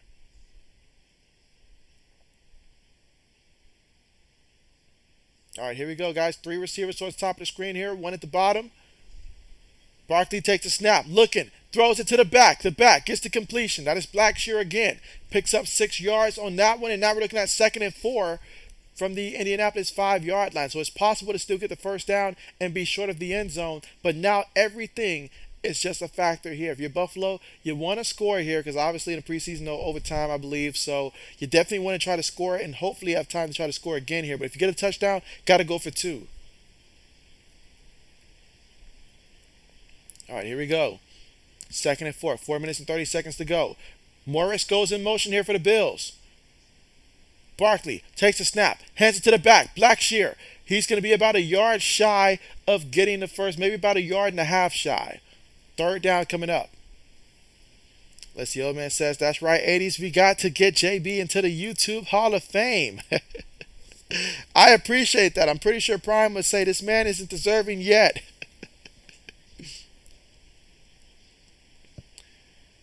4 minutes and 2 seconds to go in the 4th right now. Again, Indianapolis is up by 8. So if Buffalo scores, they'll be looking to go for 2. Here we go. Shotgun, 3rd and 2.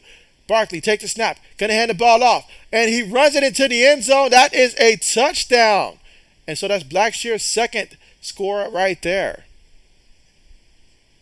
But he is slow to get up. I hope that he's okay. Because you got to feel for him right there. You know, guys that's in right now, trying to go out there and show what they can do. You know, he was having such a great game. The last thing you want is for an injury to basically erase all of your hard work.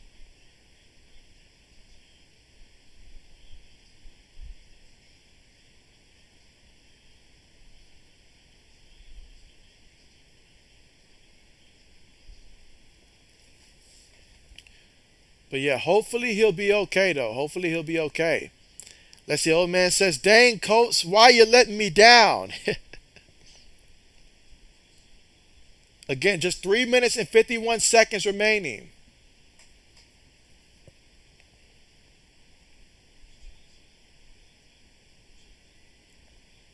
I mean, Blackshear's been having a tremendous game so far in this one. He's got you 6 carries for 11 yards and 2 rushing touchdowns. And also, in addition to that, he's also got you in the pass game, because I know he's got you some receptions. He's got you 3 catches for 54 yards as well so far tonight through the pass game. All right, but here we go. The 2-point conversion play out of the shotgun. Receiver goes in motion, and they're going to hand it to the back. And does he get inside? Yes, he does. Yes, he does. So we're all tied up. All tied up. Just like that. Just when you thought that maybe this game might be over, you got the Bills come storming back here. And just like they would in the regular season, and there you go. All tied up, 24 apiece, with 3 minutes and 51 seconds remaining. That's the old man says, "I'll take a tie because that means they didn't win and I'll still get 100. And there you go, old man keeping it 100 right there. But there's still 3 minutes and 51 seconds and both teams with all 3 timeouts.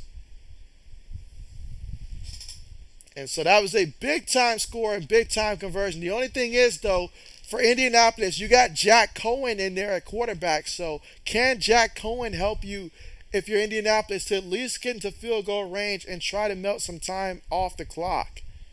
We will see. But things are very interesting right now.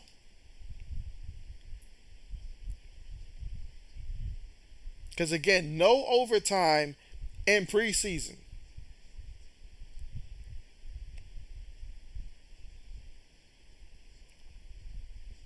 All right, Tyler Bass getting ready for the kickoff here for the Bills. So let's see, under 4 minutes to go, and we're all tied up. Let's see how this plays out.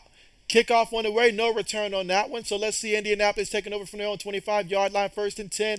Let us see how they're going to do here on this drive. Obviously, the last thing you want if you're Indianapolis is to turn the ball over and not score or go 3 and out and give Buffalo a chance to go ahead and take the lead. So if you're Indianapolis right now, you've got to put your faith right now and try to see if you can utilize that ground game some more with Price in the backfield. I believe he's up right there in the backfield. But also, when Jack Cohen gets his opportunities, he got to be able to convert, especially on third downs. Especially on third downs here for Indianapolis on this drive if they're going to go down there and try to see if they can reclaim the lead. But let's see. Let's see the extra added pressure knowing that you just got 3 minutes and 51 seconds to do it. All right, so Cohen in the shotgun for Indianapolis. 3 receivers, 1 tight end, 1 running back. Bills have 4 guys on the line. They're showing pressure. They send a 5th guy. Cohen throws it, hits the turf. That's all on him on that play. All on him on that play. 2nd down coming up, 2nd and 10. Got to be careful with these passes right now. But now is a good time, everybody that's watching, to let me know here in the chat section, who do you want to see win this? I know it's the preseason, but still, who do you want to see win? Do you want to see the Bills win or do you want to see the Colts win? Let me know here in the live chat, guys, who you got winning this one. All right, here we go for Indianapolis here. 2nd and 10. Out of the shotgun. 3 receivers, 1 tight end, 1 back. Takes a snap. Sending pressure. Throws it. And, oh, dangerous play. Dangerous play right there. Behind the back. Back wasn't expecting it. Tipped it up in the air. Luckily for him, the defensive back was not being alert for him. For the ball, and it was going straight for him. Otherwise, that could have been dangerous. Could have been dangerous. And so, Javon, what's good with you? And you said you got the Bills. All right, so Javon's got the Bills. Who's with him? Who's with him? But appreciate you, Javon. But here we go. 3rd and 10 right now. So if you're the Bills and you can get this stop right now, that's excellent because you'll have plenty of time, run, pass, all that stuff. But if you're the Colts, you got to get this first. Cohen gets it, looking, gonna throw it. And, oh, right through his hands. Right through his hands. Wow. That's a big-time drop. Oh, man, that's a huge drop right there. I'm concerned for the kid after this, being on the roster after this. That's a major drop right there. Okay, on the replay there, did he get a hand up on that one? No, that ball was there. That ball was there. You got to catch that one. You got to catch that one. I won't put that one on Cohen on that one. So the Colts are going to punt the ball. Let's see if we get a return here from Buffalo. Catches it at the 20. Making a move at the 25. They got him at about the, I'd say, 26-yard line here. Let's see. Old man says Colts, and they need to milk the clock and kick a field goal. But right now, they need that defense to come up big for them, like that defense has done so many times in this game. Can the defense come up, or will Matt Barkley and the Bills be able to drive it down there and take the lead? We got 3 minutes and 25 seconds here. Bills got all 3 timeouts. Colts have 2 timeouts. So we'll see. But hey, this is tied up here. No overtime. Can someone win it? And if so, who will win it? And again, Blackshear, the rookie out of Virginia Tech. Okay, I thought that name was familiar right there. So the rookie out of Virginia Tech, 5'9", 190 pounds, 23 years of age. But here we go for Buffalo. 1st and 10 at the 27-yard line. Out of the shotgun. 3 receivers towards the bottom of the screen here. Takes a snap. Barkley looking. Feels the rush. Throws it to the right side. Incomplete. He felt the rush that time. Threw it. Wasn't a good pass. Incomplete. But there is a penalty right now. There is a penalty. Holding on the offense. So that's going to back them up 10 yards. That's not what you need right now in this situation, is a holding call to back it up. Now we're looking at 2nd and 20.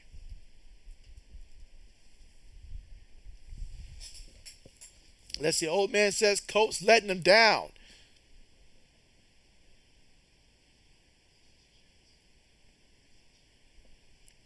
Yeah, that's a big-time penalty right there to back them up. But let's see what the Buffalo Bills draw up here. That's going to be, 1st and 20 right now. So let's see what they draw up. From their own 17-yard line. If they can get a big play, that would be huge for the Bills. Indianapolis, however, got to watch out for them. They will go for the opportunity for a turnover if they see one. All right, here we go. Out of the shotgun. Barkley gets the snap. Throws it across the middle. And, oh, what a tight window that was, but got the completion. That's when you know your quarterback's playing confident right there. That was a tight, small window. Got it in there and got the 11-yard pickup. Now we're looking at 2nd and 9 right now.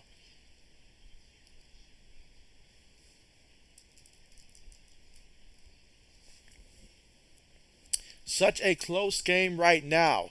2 minutes and 50 seconds to go. 2nd and 9. 3 receivers, 1 tight end, 1 back. Out of the shotgun. Barkley takes a snap. Colts sending 4. Throws it to the receiver on the left side, and he picks up enough for the first down again. That's Hawkins again. Coming up big time. So another first down. 2 minutes and 35 seconds to go. If you're Buffalo, you got all 3 timeouts. You just need a field goal to win. So you got plenty of time. Plenty of time.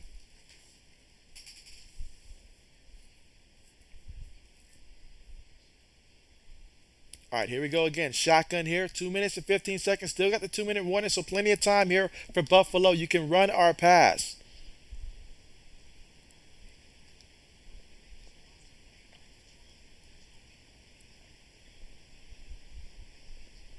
And so, well, it looks like on my end that they actually switched the game over to the Pittsburgh Steelers game.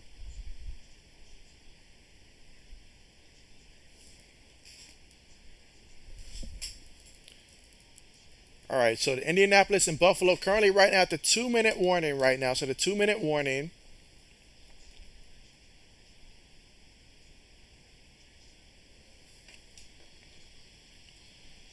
All right, let's see. So you're at the 2-minute warning. But 1st and 10 at the Buffalo 38-yard line.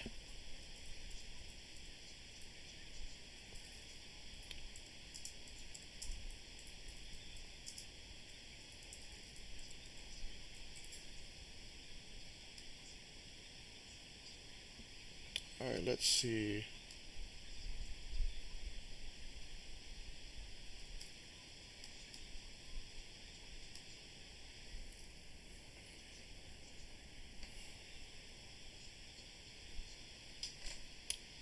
All right, so so on my end, I see that they switched over to the Seahawks and Steelers games. Let me know if they did the same thing for those of you that are watching it at home as well, that they switched over to the Seahawks and Steelers match.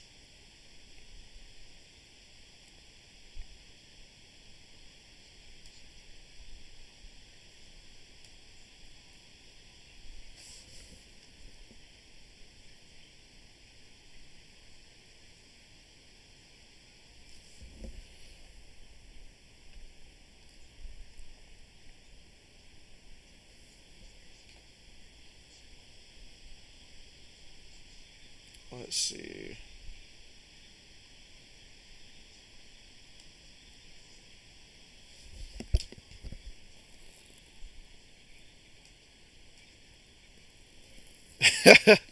AD says JB hates the Seahawks now.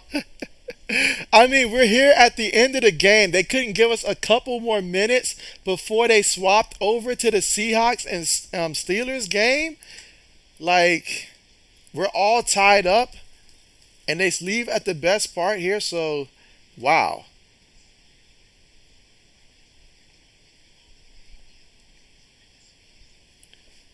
Let's see. Old man says, yeah, they switched on my end too, and so that is messed up. Like, how are you gonna switch mid game? I can understand if it was a one-sided matchup, but to switch mid game,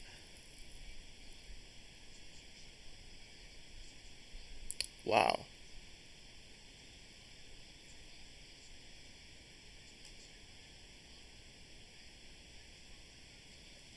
Yeah, that is wild. That is crazy.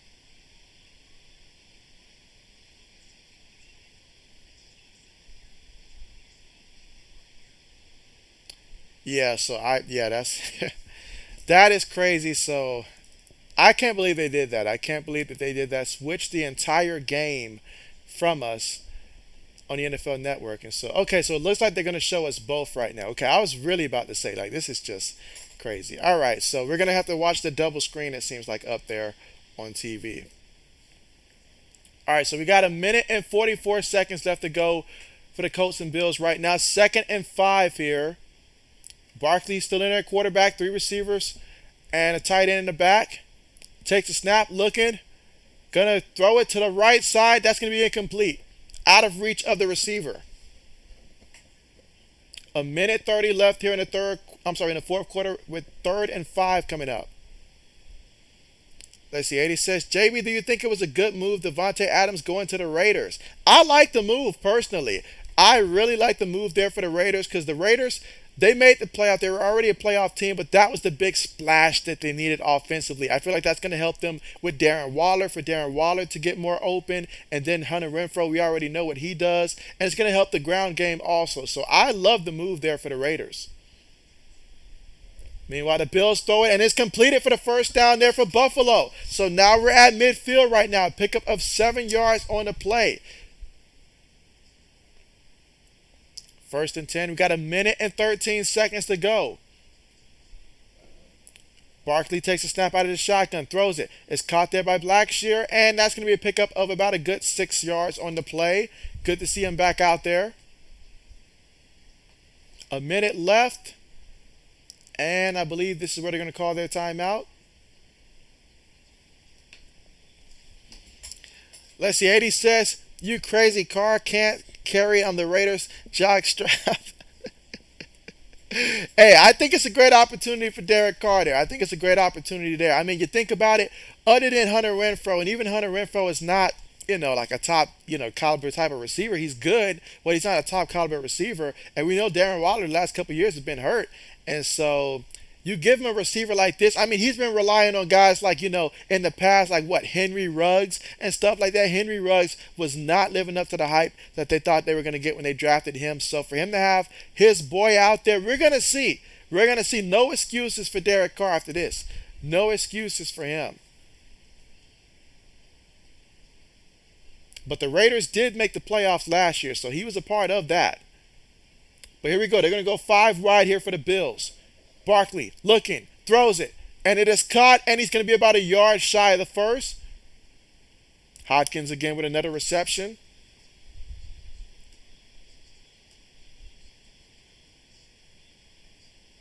And so let's see. So far in this game, though, Hopkins, he's got 8 catches for 72 yards so far in this one. He's been targeted 10 times in this game, Isaiah Hopkins.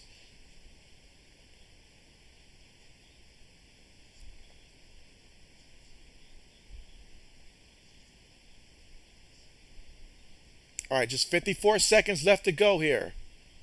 You see Tyler Bass on the sideline warming up for a potential game winner in case his number gets called. But they're at the 41-yard line of Indianapolis. Third and 1.